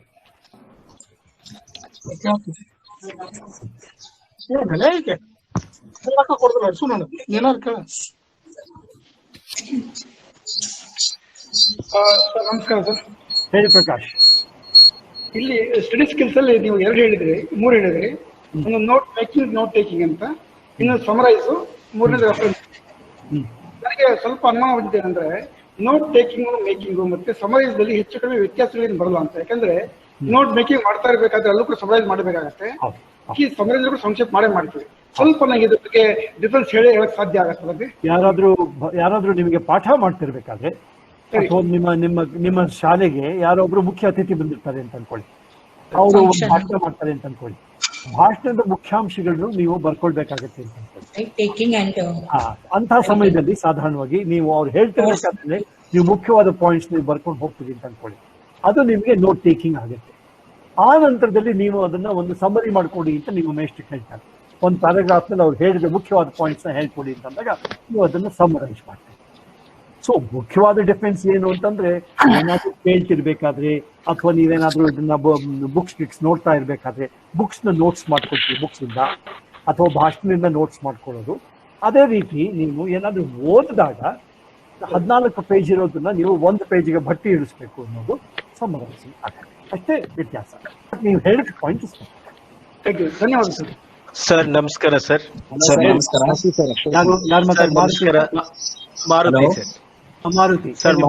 ಮಾರುತಿ ಮಾತಾಡ್ತಾ ಇದ್ದೀನಿ ಸರ್. ನಿರಂತರವಾಗಿ ಕೂತ್ಕೊಂಡು ಕೇಳ್ತಾ ಇರ್ಬೇಕು ಅನ್ನೋವಷ್ಟು ಅದ್ಭುತವಾಗಿತ್ತು ಸರ್ ತಮ್ಮ ಪಾಠ. ಸರ್ ನಂದು ಒಂದು ಬಹಳ ಮುಖ್ಯವಾದ ಪ್ರಶ್ನೆ, ಬಹಳ ಮುಖ್ಯವಾದ ಕಷ್ಟ ಅಂತಂದ್ರೆ, ನಮ್ಮಲ್ಲಿ 6ನೇ ತರಗತಿಗೆ ಬರ್ತಾರೆ ಸರ್ ಮಕ್ಕಳು. ಅವರಿಗೆ ಬರೆಯೋದಕ್ಕೆ ಬರೋದಿಲ್ಲ ಸರ್. ನರಿ ಅನ್ನೋದನ್ನ ನಾರಿ ಅಂತ ಬರೀತಾರೆ, ನಾಯಿ ಅನ್ನೋದನ್ನ ನೈ ಅಂತ ಬರೀತಾರೆ. ಇದು ಆರಂಭದಲ್ಲೇ ಕಲಿತಿರ್ಬೇಕಾದಂತ ಭಾಷಾ ಕೌಶಲ್ಯಗಳು. ಈ ಮಟ್ಟದಲ್ಲಿ ಅವರನ್ನ ಯಾವ ರೀತಿ ತಿದ್ದಬಹುದು ಸರ್ ತಮ್ಮ ಮಾರ್ಗದರ್ಶನ? ಮೊದಲನೇದಾಗಿ ನೀವು ಸರ್ವೈವ್ ಆಗಿದ್ದೀರಲ್ಲ, ಬಹಳ ಕಂಗ್ರ್ಯಾಚುಲೇಷನ್ಸ್. ಆದ್ರೆ ನೀವು ಮುಖ್ಯವಾಗಿ ಮಾಡಬೇಕಾದ ಕೆಲಸ ಏನು ಮಾರುತಿ ಅವರೇ, ನೀವು ಎಕ್ಸ್ಟ್ರಾ ಕ್ಲಾಸಸ್ ಮಾಡಲೇಬೇಕಾಗತ್ತೆ. ರೆಮಿಡಿಯಲ್ ಟೀಚಿಂಗ್ ನೀವು ಮಾಡಲೇಬೇಕಾಗತ್ತೆ. 3 ತಿಂಗಳು ಮಾಡಿ, 4 ತಿಂಗಳು ಮಾಡಿ. ಆ ಆರಂಭದ ದಿನಗಳಲ್ಲೇ ನೀವು ಯಾವ ರೀತಿಯಲ್ಲಿ ಏನಿಲ್ಲ ಆದ್ರೂ ಹೆಂಗಿದ್ರು ಮಕ್ಕಳು ನಿಮ್ ಜೊತೆ ಸ್ಕೂಲ್ನಲ್ಲಿ ಇರ್ತಾರೆ. ಸಾಯಂಕಾಲ 5:30 ಅವರು ಕಾಫಿ ಕುಡಿದು ಯಾವುದೋ ಟೈಮ್ನಲ್ಲಿ 1 ಗಂಟೆ ಹೊತ್ತು ಕೂಡಿಸ್ಕೊಂಡು ಅವ್ರಿಗೆ ಏನ್ ಗೊತ್ತಿಲ್ಲ ನೀವು ಅದನ್ನ ಹೇಳ್ಕೊಡ್ಲೇಬೇಕು. ನಿಮ್ಗೇನು ಚಾಯ್ಸ್ ಇಲ್ಲ. ಅವ್ರನ್ನ thank you sir. Thank you sir. Welcome sir. Ashok ಅಂತ ಹೇಳಿ. ಹಲೋ ಸರ್, ನಮಸ್ಕಾರ ಸರ್. ಹಾ, ಯಾರಪ್ಪ? ಆನಂದ್ ಅಂತ ಸರ್. ಹೇಳಿ ಆನಂದ್. ಸರ್, ಇಲ್ಲಿ ಹೊರ ರಾಜ್ಯದ ಮಕ್ಕಳಿಗೆ ಕನ್ನಡ ಭಾಷೆನ ಯಾವ ರೀತಿಯಾಗಿ ಕಲಿಸ್ಬೇಕು ಸರ್? ಏನಾದ್ರು ಸ್ಕಿಲ್ಸ್ ಇದೆ ಅದಕ್ಕೆ ಸಂಬಂಧಪಟ್ಟಂತೆ? ಈಗ ನಾವು ಕೇವಲ ಹೊರ ರಾಜ್ಯದ ಮಕ್ಕಳಿಗೆ ಬೇಸಿಕ್ ಅನ್ನ ಮಾತ್ರ ಹೇಳ್ಕೊಡ್ತೇವೆ. ಅದ್ರ ಜೊತೆಗೆ ಕಮ್ಯುನಿಕೇಶನ್ ಅನ್ನ ಹೇಗೆ ಅವರಿಗೆ ಡೆವಲಪ್ ಮಾಡ್ಬೇಕು ಸರ್? ಬಹಳ ಒಳ್ಳೆ ಕ್ವೆಶ್ಚನ್, ತುಂಬಾ ಸಂತೋಷ. ಒಳ್ಳೆ ಕ್ವೆಶ್ಚನ್ ಆನಂದ್. ನೋಡಿ, ನಿಮಗೆ ನೀವು 2 ಮನಸ್ಸಲ್ಲಿ ಇಟ್ಕೊಳ್ಬೇಕಾಗುತ್ತೆ. ಒಂದು, ನಿಮ್ಮಲ್ಲಿ ಎಷ್ಟು ಸಮಯ ಸಿಗತ್ತೆ ಅವ್ರಿಗೆ ಹೇಳ್ಕೊಡಕ್ಕೆ ಅನ್ನೋದು. 2ನೇದು, ಯಾತಕ್ಕೆ ಕಲ್ತ್ಕೊಳ್ಬೇಕು ಅವರು ಕನ್ನಡನ ಅಂತ. ನಾವು ಅಂದ್ರೆ ಏನರ್ಥ, ಈಗ ನಾನು ಜಪಾನ್ಗೆ ಹೋಗ್ಬೇಕು ಅಂತ ಅನ್ಕೊಳ್ಳಿ. ನಾನು 4 ತಿಂಗಳು ಜಪಾನ್ಗೆ ಹೋಗ್ತಿದ್ದೀನಿ ಅಂತ ಅನ್ಕೊಳ್ಳಿ. ನಾನು ಜಪಾನ್ಗೆ ಹೋಗ್ಬೇಕಾದ್ರೆ ನನಗೆ ಏನ್ ಬೇಕು, ಜಾಪನೀಸ್ ನಲ್ಲಿ ನಂಗೆ ಬೇಕಿರೋದು ಅಲ್ಲಿ ಅದಿದ್ಯಾ, ಇಲ್ಲಿದ್ಯಾ, ನಂಗೆ ಇದಿದ್ಯಾ, ಅದಿದ್ಯಾ, ಇಲ್ಲಿ ಹೀಗೆ ಇಷ್ಟೇ. ನಂಗೆ ಅಷ್ಟು ಕುಶಲತೆ ಇದ್ರೆ ಸಾಕಾಗತ್ತೆ. ಅಂದ್ರೆ ನೀವು ಹೇಳ್ಕೊಡೋದು ವಿಚಾರ, ಯಾವ ಕಾರಣಕ್ಕೆ ನೀವು ಹೇಳ್ಕೊಡ್ತಾ ಇದ್ದೀರಿ, ಯಾವ ಉದ್ದೇಶ ಇಟ್ಕೊಂಡು ಹೇಳ್ಕೊಡ್ತಾ ಇದ್ದೀರಿ, ನಿಮ್ಗೆ ಎಷ್ಟು ಟೈಮ್ ಇದೆ ಹೇಳ್ಕೊಡೋದಕ್ಕೆ. ಇದನ್ನೇ ನೀವು ಮನಸ್ಸಲ್ಲಿ ಇಟ್ಕೊಂಡ್ರೆ ಆಟೋಮ್ಯಾಟಿಕ್ ಆಗಿ ನಿಮಗೆ ಓರಲ್ ಸ್ಕಿಲ್ಸ್ ಹೇಳ್ಕೊಡ್ತೀರೋ, ಬರವಣಿಗೆನೂ ಹೇಳ್ಕೊಡ್ತೀರೋ, ಹಳಗನ್ನಡ ಪಂಪನ ಕನ್ನಡ ಹೇಳ್ಕೊಡ್ತೀರೋ, ಅಥವಾ ಸಿಂಪಲ್ ಆಗಿ ಕಾನ್ವರ್ಸೇಷನ್ ಹೇಳ್ಕೊಡ್ತೀರೋ ಅನ್ನೋದು ನಿಮಗೆ ಆಟೋಮ್ಯಾಟಿಕ್ ಆಗಿ ನೀವು ಡಿಸೈಡ್ ಮಾಡಿ, ಅಲ್ವಾ? Okay sir, okay, thank you sir. Sir, ಇಡೀ ಉಪನ್ಯಾಸದಲ್ಲಿ ತಾವು ಕೌಶಲ್ಯ ಅನ್ನೋ ಪದ ಬಳಸ್ತಿಲ್ಲ ಸರ್. ಅದಕ್ಕೆ ವ್ಯತ್ಯಾಸ ಏನ್ ಸರ್? ಏನಿಲ್ಲಪ್ಪ, ಕೌಶಲ್ಯ ನೀವು ಕನ್ನಡ ಗೊತ್ತಿದೆ ನಿಮ್ಗೆ. ಅದರಿಂದ ಕೌಶಲ್ಯ ಅನ್ನೋದು ನೌನ್ ಅಥವಾ ಆಡ್ಜೆಕ್ಟಿವ್, ಅದು ಕುಶಲತೆ ಅನ್ನೋದು ಸೇಮ್ ಥಿಂಗ್. 2 ಒಂದೇ. ಕೌಶಲ್ಯ ಅಂದ್ರೂ ಒಂದೇ, ಕುಶಲತೆ ಅಂದ್ರೂ ಒಂದೇ, ನೈಪುಣ್ಯ ಅಂದ್ರೂ ಒಂದೇ, ನಿಪುಣತೆ ಅಂದ್ರೂ ಹಾಗೆ. ಏನ್ ತೊಂದ್ರೆ, ನೀವ್ ಯಾವ್ದು ಬೇಕಾದ್ರೂ ಉಪಯೋಗಿಸ್ಬೋದು. ಕೌಶಲ್ಯ ಅಂತಾನು ಉಪಯೋಗಿಸ್ಕೊಳ್ಳಿ, ಈಸಿ ಆಗುತ್ತೆ. ಕುಶಲತೆ ಅಂತ ಬೇಕಾದ್ರೆ ಉಪಯೋಗ. ನಾವು ಪಾಠ ಮಾಡ್ಬೇಕಾದ್ರೆ ಕುಶಲತೆ ಅಂತ ಉಪಯೋಗಿಸ್ಕೊಳ್ಳಿ. ಕುಶಲತೆ ಅನ್ನೋದು ಹೇಳಿಕೊಡುವ ಸಂದರ್ಭದಲ್ಲಿ ನಡೆಯುವ ಕ್ರಿಯೆಗಳು, ಕಲಿತ ನಂತರ ಕೌಶಲ್ಯ.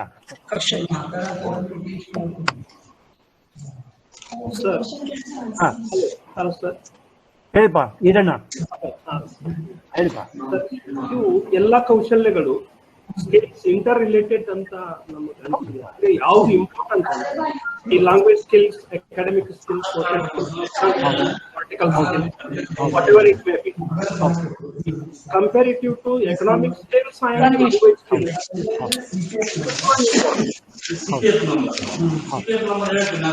ಬಹಳ ಚೆನ್ನಾಗಿ ಹೇಳಿದ್ರಿ, ಬಹಳ ಒಳ್ಳೇದು, ತುಂಬಾ ಒಳ್ಳೆ ಅಬ್ಸರ್ವೇಷನ್ ನಿಮ್ಮದು ಈರಣ್ಣವ್ರೆ. ಯಾಕೆಂದ್ರೆ ನಾವೀಗ ಭಾಷೆ ಅಂತಂದ್ರೆ ಮೇಡಮ್ಗೆ ಒಂಚೂರು ನನ್ನ ID ನಂಬರ್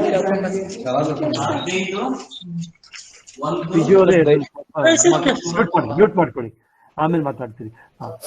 ಈಗ ನಾವು ಮಾತಾಡ್ಬೇಕಾದ್ರೆ ನಾವು ಎಷ್ಟು ಅಂಶಗಳನ್ನ ಸೇರಿಸಿರ್ತೀವಿ ನೋಡಿ. ನಿಮ್ಮ ಆಲೋಚನಾ ಲಹರಿ, ಅದಕ್ಕೆ ತಕ್ಕಂಥ ಪದಗಳು, ಅದಕ್ಕೆ ತಕ್ಕಂಥ ಉಚ್ಚಾರಣೆ, ಅದಕ್ಕೆ ತಕ್ಕಂಥ ಮೀನಿಂಗ್, ನೀವಿಷ್ಟು ಸೇರಿಸಿರ್ತೀರಿ. ಅಂದ್ರೆ ನಿಮಗೆ LSRW ಎಲ್ಲಾನು ಸೇರ್ಕೊಂಡಿರುತ್ತೆ ಅದರೊಳಗೆ. ಹಾಗಾಗಿ ಎಲ್ಲಾನು ಆಗುತ್ತೆ. ಆದರೆ ಕಲಿಸುವ ಕ್ಷಣದಲ್ಲಿ ನಾವು ಅವುಗಳನ್ನ ಸಣ್ಣದಾಗಿ ಬೇರೆ ಬೇರೆ ಮಾಡಬೇಕಾಗುತ್ತೆ. ಉದಾಹರಣೆಗೆ ಲಿಸ್ನಿಂಗ್ ಕಲಿಸ್ಬೇಕಾದ್ರೆ ಕೇಳಿ, ಹುಷಾರಾಗಿ ಕೇಳಿ ನಾನು ಹೇಳೋದನ್ನ ಅಂತ ನೀವು ಹೇಳ್ಕೊಡ್ತೀನಿ. ಅದರೊಳಗೆ ನೀವು ಭಾಷೆ ಉಚ್ಚಾರಣೆ ಇದ್ದೇ ಇರುತ್ತೆ, ಎಲ್ಲಾನು ಇರುತ್ತೆ ನೀವು ಹೇಳಿದ್ರಿ. ಆದ್ರೆ ನಾವು ಕಲಿಸ್ಬೇಕಾದ್ರೆ ಕಂಪಾರ್ಟ್ಮೆಂಟ್ ಮಾಡ್ತೀವಿ, ಸಾಧ್ಯ. ನಮಸ್ಕಾರ ಸರ್. ನಮಸ್ಕಾರ ಪರಮೇಶ್ವರ್. ನಾನು ಪರಮೇಶ್ವರ್ ಭಟ್. ಹೇಳಿಪ್ಪ. ಇವತ್ತಿನ ದಿನಗಳಲ್ಲಿ ಸರಿ ನಾನು ಈ ಉಚ್ಚಾರಣೆಯ ದೃಷ್ಟಿಯಿಂದ ನೋಡಿದಾಗ ಅ ಮತ್ತು ಹ ಕಾರಗಳನ್ನ ಉಪಯೋಗಿಸುವಾಗ ಸಾಮಾನ್ಯವಾಗಿ ಇದು ಸಾಮಾಜಿಕವಾಗಿ ಎಲ್ಲ ರೀತಿಯಲ್ಲೂ ಎಲ್ಲ ಕಡೆಯಲ್ಲೂ ಬಂದ್ಬಿಟ್ಟಿದೆ. ಈಗ ಆದರದ ಸ್ವಾಗತ ಅಂತ ಹೇಳುವಾಗ ಆದರದ ಸ್ವಾಗತ ಅಂತ ಎಷ್ಟೊಂದು ವ್ಯತ್ಯಾಸ ಆಗುತ್ತದೆ.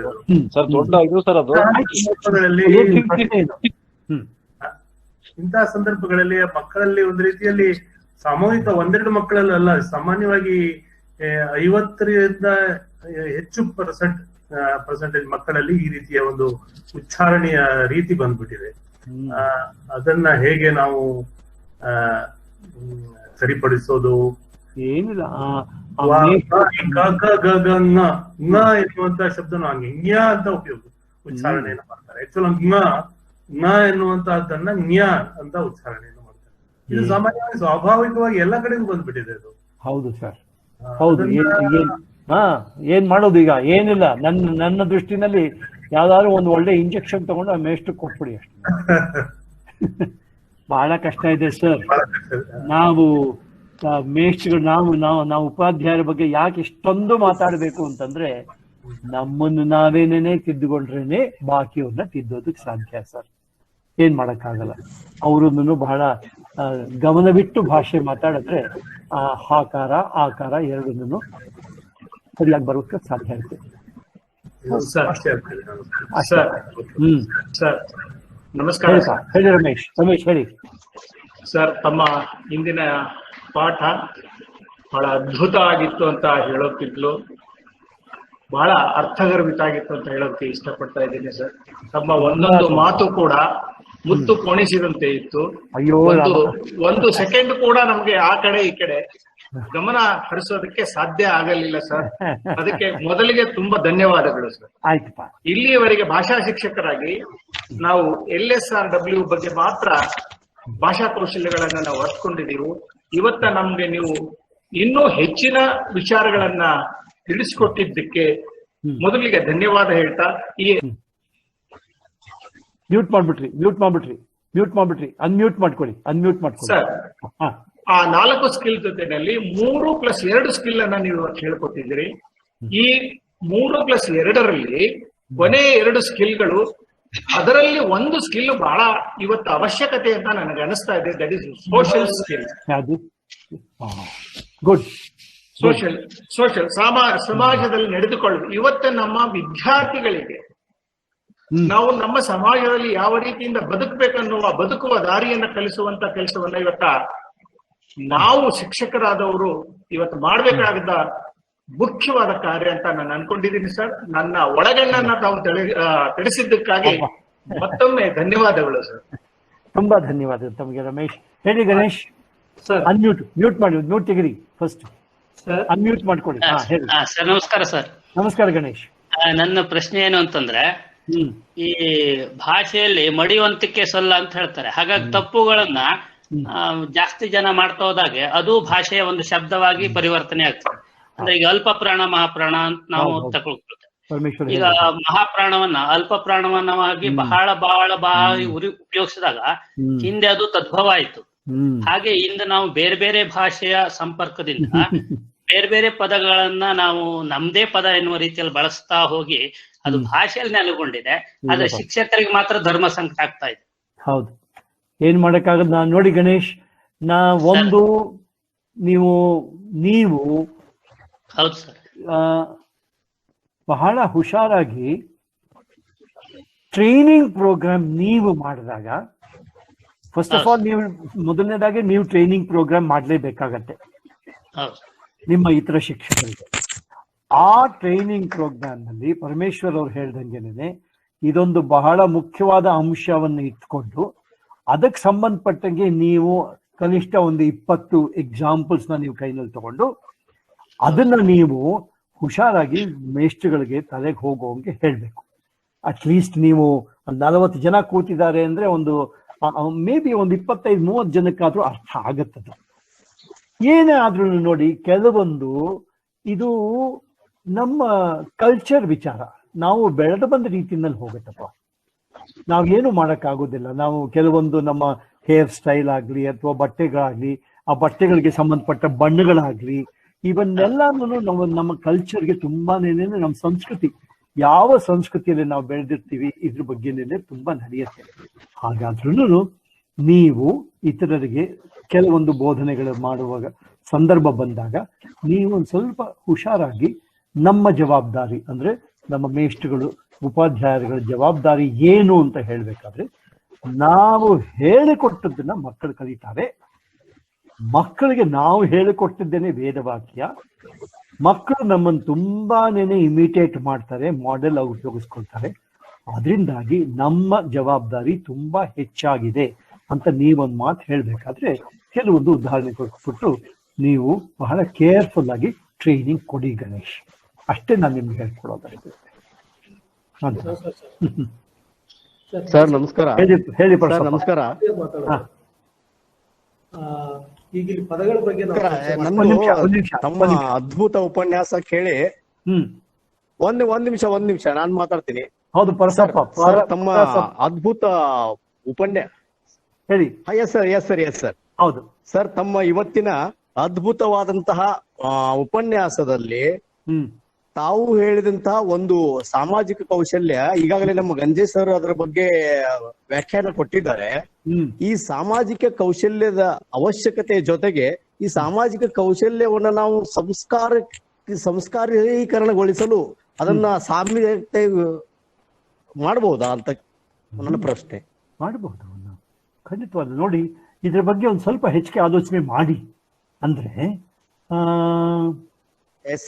ಏನಾಗುತ್ತೆ, ಇದು ರಮೇಶ್ ಅವ್ರು ಹೇಳ್ದಾಗೇನೆ ಇದು ಅತಿ ಮುಖ್ಯ. ಮಕ್ಕಳಿಗೆ ತಿಳುವಳಿಕೆ ಬೇಕೇ ಬೇಕು ಇದ್ರ ಬಗ್ಗೆ.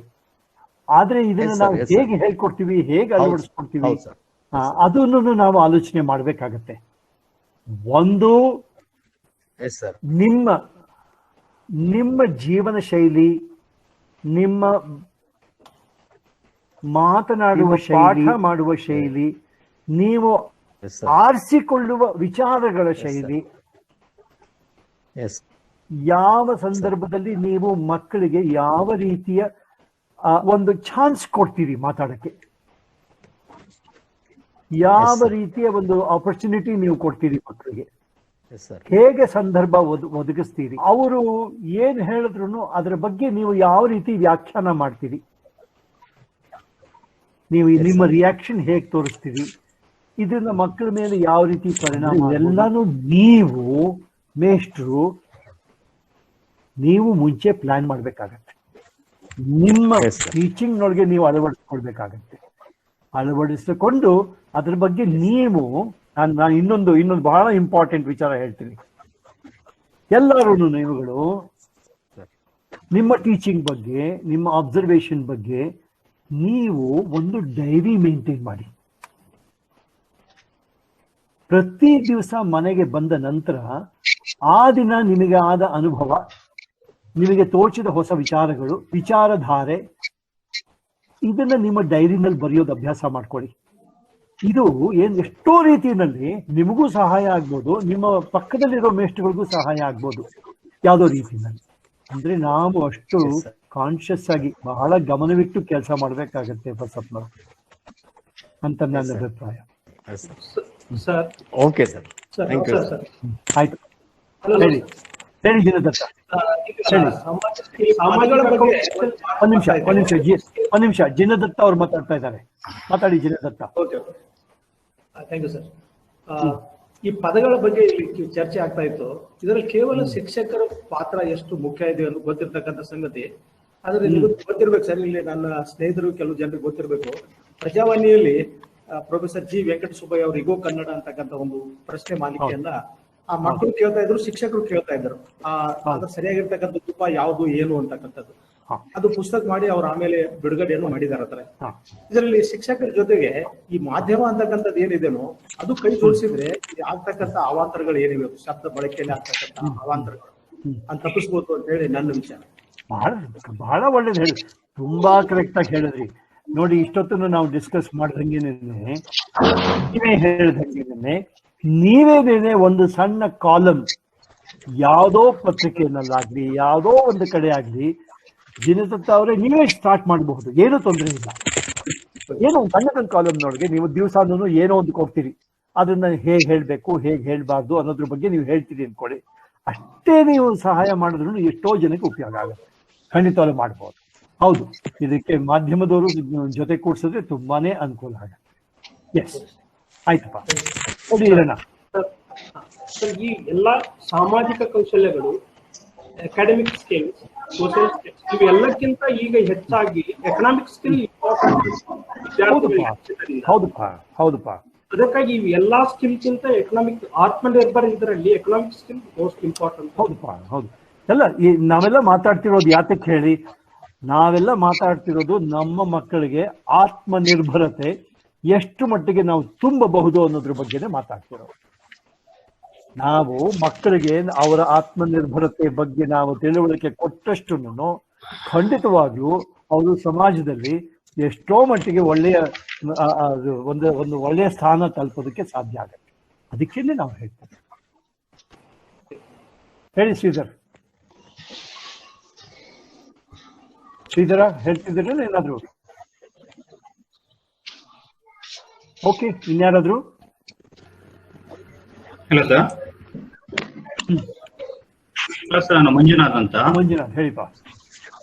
ಈಗ ಅಕಾರ ಮತ್ತು ಹಕಾರದ ಉಚ್ಚಾರಕ್ಕೆ ಬಂದಾಗ ಸರ್, ನಾನು ಗಮನಿಸಿದ ಹಾಗೆ ಉತ್ತರ ಕರ್ನಾಟಕಕ್ಕಿಂತ ದಕ್ಷಿಣ ಕರ್ನಾಟಕದ ಮಕ್ಕಳಲ್ಲಿ ಈ ಉಚ್ಚಾರ ದೋಷಣೆಯನ್ನ ನಾನು ಹೆಚ್ಚಾಗಿ ಗಮನಿಸಿದ್ದೀನಿ ಅಂತ ಅನ್ಸುತ್ತೆ. ಇದೇನಾದ್ರೂ ಆನುವಂಶಿಕವಾಗಿ ಬರುವಂತಹ ದೋಷ ಅಂತ ಅನ್ಸುತ್ತೆ ತಮಗೆ? ಇದೇನು ಅಂತಂದ್ರೆ, ಇದು ಒಂದು ಸಾಮಾಜಿಕ ಪ್ರಶ್ನೆ. ದಕ್ಷಿಣ ಕರ್ನಾಟಕದಲ್ಲಿ ಕೆಲವೊಂದು ಗುಂಪುಗಳಲ್ಲಿ, ಕೆಲವೊಂದು ವಂಶಗಳಲ್ಲಿ ಹಕಾರ ಅಕಾರ ವ್ಯತ್ಯಾಸ ಮಾಡೋದು ಏನು ಪ್ರಾಬ್ಲಮ್, ಅವ್ರಿಗೇನು ತೊಂದರೆ ಇಲ್ಲ. ಅದರಿಂದ ಅವರ ಮಾಮೂಲಿ ಜನಜೀವನ ನಡ್ಕೊಂಡು ಹೋಗುತ್ತೆ. ಆದ್ರೆ ಏನಾಗತ್ತೆ ಅಂತಂದ್ರೆ, ಒಂದು ಪ್ರಾಬ್ಲಮ್ ಬಂದಿದೆ. ಕೆಲವೊಂದು ಈ ಹಕಾರ ಅಕಾರನ ಸರಿಯಾಗಿ ಉಪಯೋಗಿಸ್ಬೇಕು ಅನ್ನೋದು ಬಹಳ ಮುಖ್ಯ ಅನ್ನುವ ಅಂಶನ ಕೆಲವರು ಪದೇ ಪದೇ ಮಾತನಾಡುವಾಗ ಈ ಕೆಲವು ಗುಂಪಿನ ಜನಗಳು ಯಾರಿರ್ತಾರೆ ಅವರಿಗೆ ತುಂಬಾ ಕಷ್ಟ ಆಗತ್ತೆ ಪಾಪ. ಅವ್ರಿಗೇನು ತೊಂದರೆ ಇಲ್ಲ. ಅವರು ಹಕಾರ ಅಕಾರ ಅನ್ನೋದಕ್ಕೆ ತಾವು ಎಷ್ಟೇ ಪ್ರಯತ್ನ ಮಾಡಿದ್ರು ಎಲ್ಲೋ ಒಂದು ಕಡೆ ಅದು ಮಿಕ್ಸಪ್ ಆಗುತ್ತೆ.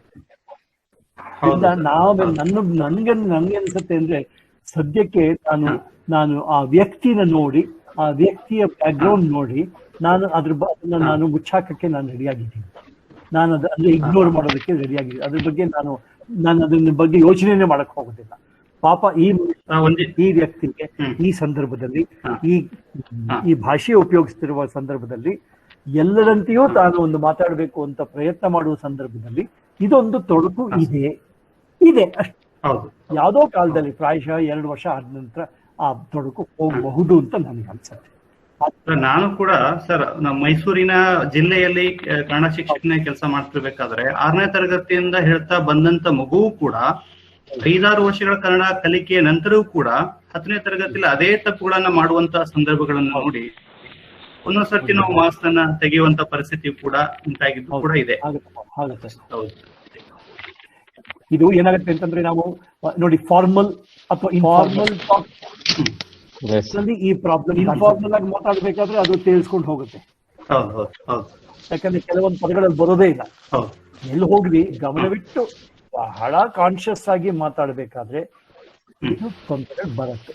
ಅಂದ್ರೆ ನೋಡಿ ಒಂದೇನು ಅಂತಂದ್ರೆ ನಾವುಗಳು 2 ವಿಚಾರ ಹೇಳ್ತೀವಿ. ಒಂದು ಆಯ್ತು, ಇದು ಭಾಷೆಯಲ್ಲಿ ಒಂದು ತಪ್ಪು ಮಾಡದೆ ಏನೂ ಕಲಿಯೋದಕ್ಕಾಗೋದಿಲ್ಲ ಅನ್ನೋದು ಒಂದು ವಿಚಾರ. ಎಲ್ರು ತಪ್ಪು ಮಾಡಿಬಿಟ್ಟೆ ಮುಂದೆ ಕಲಿತಾರೆ ಅಂತ ಅನ್ನೋದು. ಇನ್ನೊಂದು, ಯಾಕೆ ಈ ಹಕಾರ ಅಕಾರ ಪ್ರಾಬ್ಲಮ್ ಬಂತು ಅಂದ್ರೆ ನಾವಿವತ್ತು ಏನ್ ಹೇಳ್ತೀವಿ ಅಂತಂದ್ರೆ ಈ ತಪ್ಪು ಮಾಡ್ತಾರೆ ನೋಡಿ, ಮಿಸ್ಟೇಕ್ಸ್ ಆಗತ್ತೆ ನೋಡಿ. ಯಾಕೆ ಮಿಸ್ಟೇಕ್ಸ್ ಆಯ್ತು ಅಂತಂದ್ರೆ ಆ ವ್ಯಕ್ತಿ ಪ್ರಯತ್ನ ಮಾಡಿದ್ರಿಂದ. ನೋಡಿ ಎಷ್ಟು ಚೆನ್ನಾಗಿದೆ ಐಡಿಯಾ. ವ್ಯಕ್ತಿ ಏನೋ ಒಂದು ಮಾಡ್ಬೇಕು ಅಂತ ಪ್ರಯತ್ನ ಮಾಡಿದಕ್ಕೆ ತಪ್ಪಾಯ್ತು. ಅವ್ನ್ ಸೈಕಲ್ ಹೊಡಿಬೇಕು ಅಂತ ಪ್ರಯತ್ನ ಮಾಡಿದಕ್ಕೇನೆ ಅವ್ನು ಬಿದ್ದ, ಸೈಕಲ್ ಬಿದ್ದ. ಅವ್ನ್ ಪ್ರಯತ್ನನೇ ಮಾಡದೆ ಹೋಗಿದ್ರೆ ಏನೂ ಆಗ್ತಿರ್ಲಿಲ್ಲ. ಆದ್ರೆ ಆ ಪ್ರಯತ್ನ ಮಾಡೋದ್ನಲ್ಲ ನಾವು ಅದನ್ನ ಅಪ್ರಿಶಿಯೇಟ್ ಮಾಡ್ಬೇಕು. ಅಷ್ಟೊಂದಿದ್ರು ಈ ವ್ಯಕ್ತಿ ನನ್ನೊಂದು ಪ್ರಶ್ನೆ ಸರ್, ಈರಣ್ಣನವರ ಏನು ಸ್ಟೇಟ್ಮೆಂಟ್ ಇದೆಯಲ್ಲ, ಆರ್ಥಿಕ ಸ್ಕಿಲ್ಸ್ ಕುಶಲತೆ ಅಂತ ಹೇಳ್ಬಿಟ್ಟು, ಅದಕ್ಕೆ ನಮ್ದು ಆಕ್ಷೇಪಣೆ ಇದೆ ಸರ್. ಈಗಾಗ್ಲೇ ಸಮಾಜದಲ್ಲಿ ಕಂಟಕರಾಗಿರೋರೇ ಅಕ್ಷರಸ್ಥರು ಅನ್ನೋದೊಂದು ನನ್ನ ಅಭಿಪ್ರಾಯ ಸರ್. ಸಮಾಜದಲ್ಲಿ ಕಂಟಕರಾಗಿರೋರೇ ಅಕ್ಷರಸ್ಥರು. ಹಾಗಾಗಿ ಮಕ್ಕಳಲ್ಲಿ ಈ ಆರ್ಥಿಕತೆಯ ಹಿಂದೆ ಹೋಗುವಂತಹ ವ್ಯಾಮೋಹವನ್ನ ಬೆಳೆಸಬಾರದು ಶಿಕ್ಷಕರಾಗಿ ಅನ್ನೋದು ನನ್ನ ವೈಯಕ್ತಿಕ ಅಭಿಪ್ರಾಯ. ನಾನು ಆ ಮಾತನ್ನ ಆಕ್ಷೇಪಣೆ ಪಡಿಸ್ತೀನಿ ಸರ್. ಹೌದು, ಅದನ್ನ ನಾನು ಹೇಳ್ತಿರೋದು ಅದನ್ನೇನೆ. ನಾವು ಅದನ್ನ ಎತ್ತಿ ಕಟ್ಟಿ ಅದ್ರ ಬಗ್ಗೆ ಮಾತಾಡೋದಕ್ಕಿಂತ ಹೇಗೆ ನಡೀತಾ ಇದೆ ನಡೀಲಿ, ಪರವಾಗಿಲ್ಲ, ಬರುತ್ತೆ. ಇವತ್ತಲ್ಲ ನಾಳೆ ಯಾವುದೋ ಸಂದರ್ಭದಲ್ಲಿ ಈಗ ನಾವು ಹೇಗೆ ಮಾತಾಡ್ತಾ ಇದ್ದೀವಿ ಇದೇ ರೀತಿ ಒಂದು ಡಿಸ್ಕಷನ್ ಮುಂದೇನೋ ಬರುತ್ತೆ. ಆದ್ರಿಂದ ಸದ್ಯಕ್ಕೆ ನಾವು ಅದನ್ನ ಕೇಳಿಬಿಡ್ಬೋದು ಅಂತ ನಾನು ಹೇಳ್ತೀನಿ. ನಾವು ಅದ್ರ ಬಗ್ಗೆ ಏನು ಹೆಚ್ಚಿಗೆ ಮಾತಾಡ್ಬೇಕಾಗಿ ಆಗತ್ತೆ, ಸರಿ ಹೋಗುತ್ತೆ, ಯಾವಾಗಲೂ ಸರಿ ಹೋಗುತ್ತೆ, ಇವತ್ತಲ್ಲ ನಾಳೆ. ಎಸ್, ಆಯ್ತಾ? ಹೆಚ್ಚು ಕಡಿಮೆ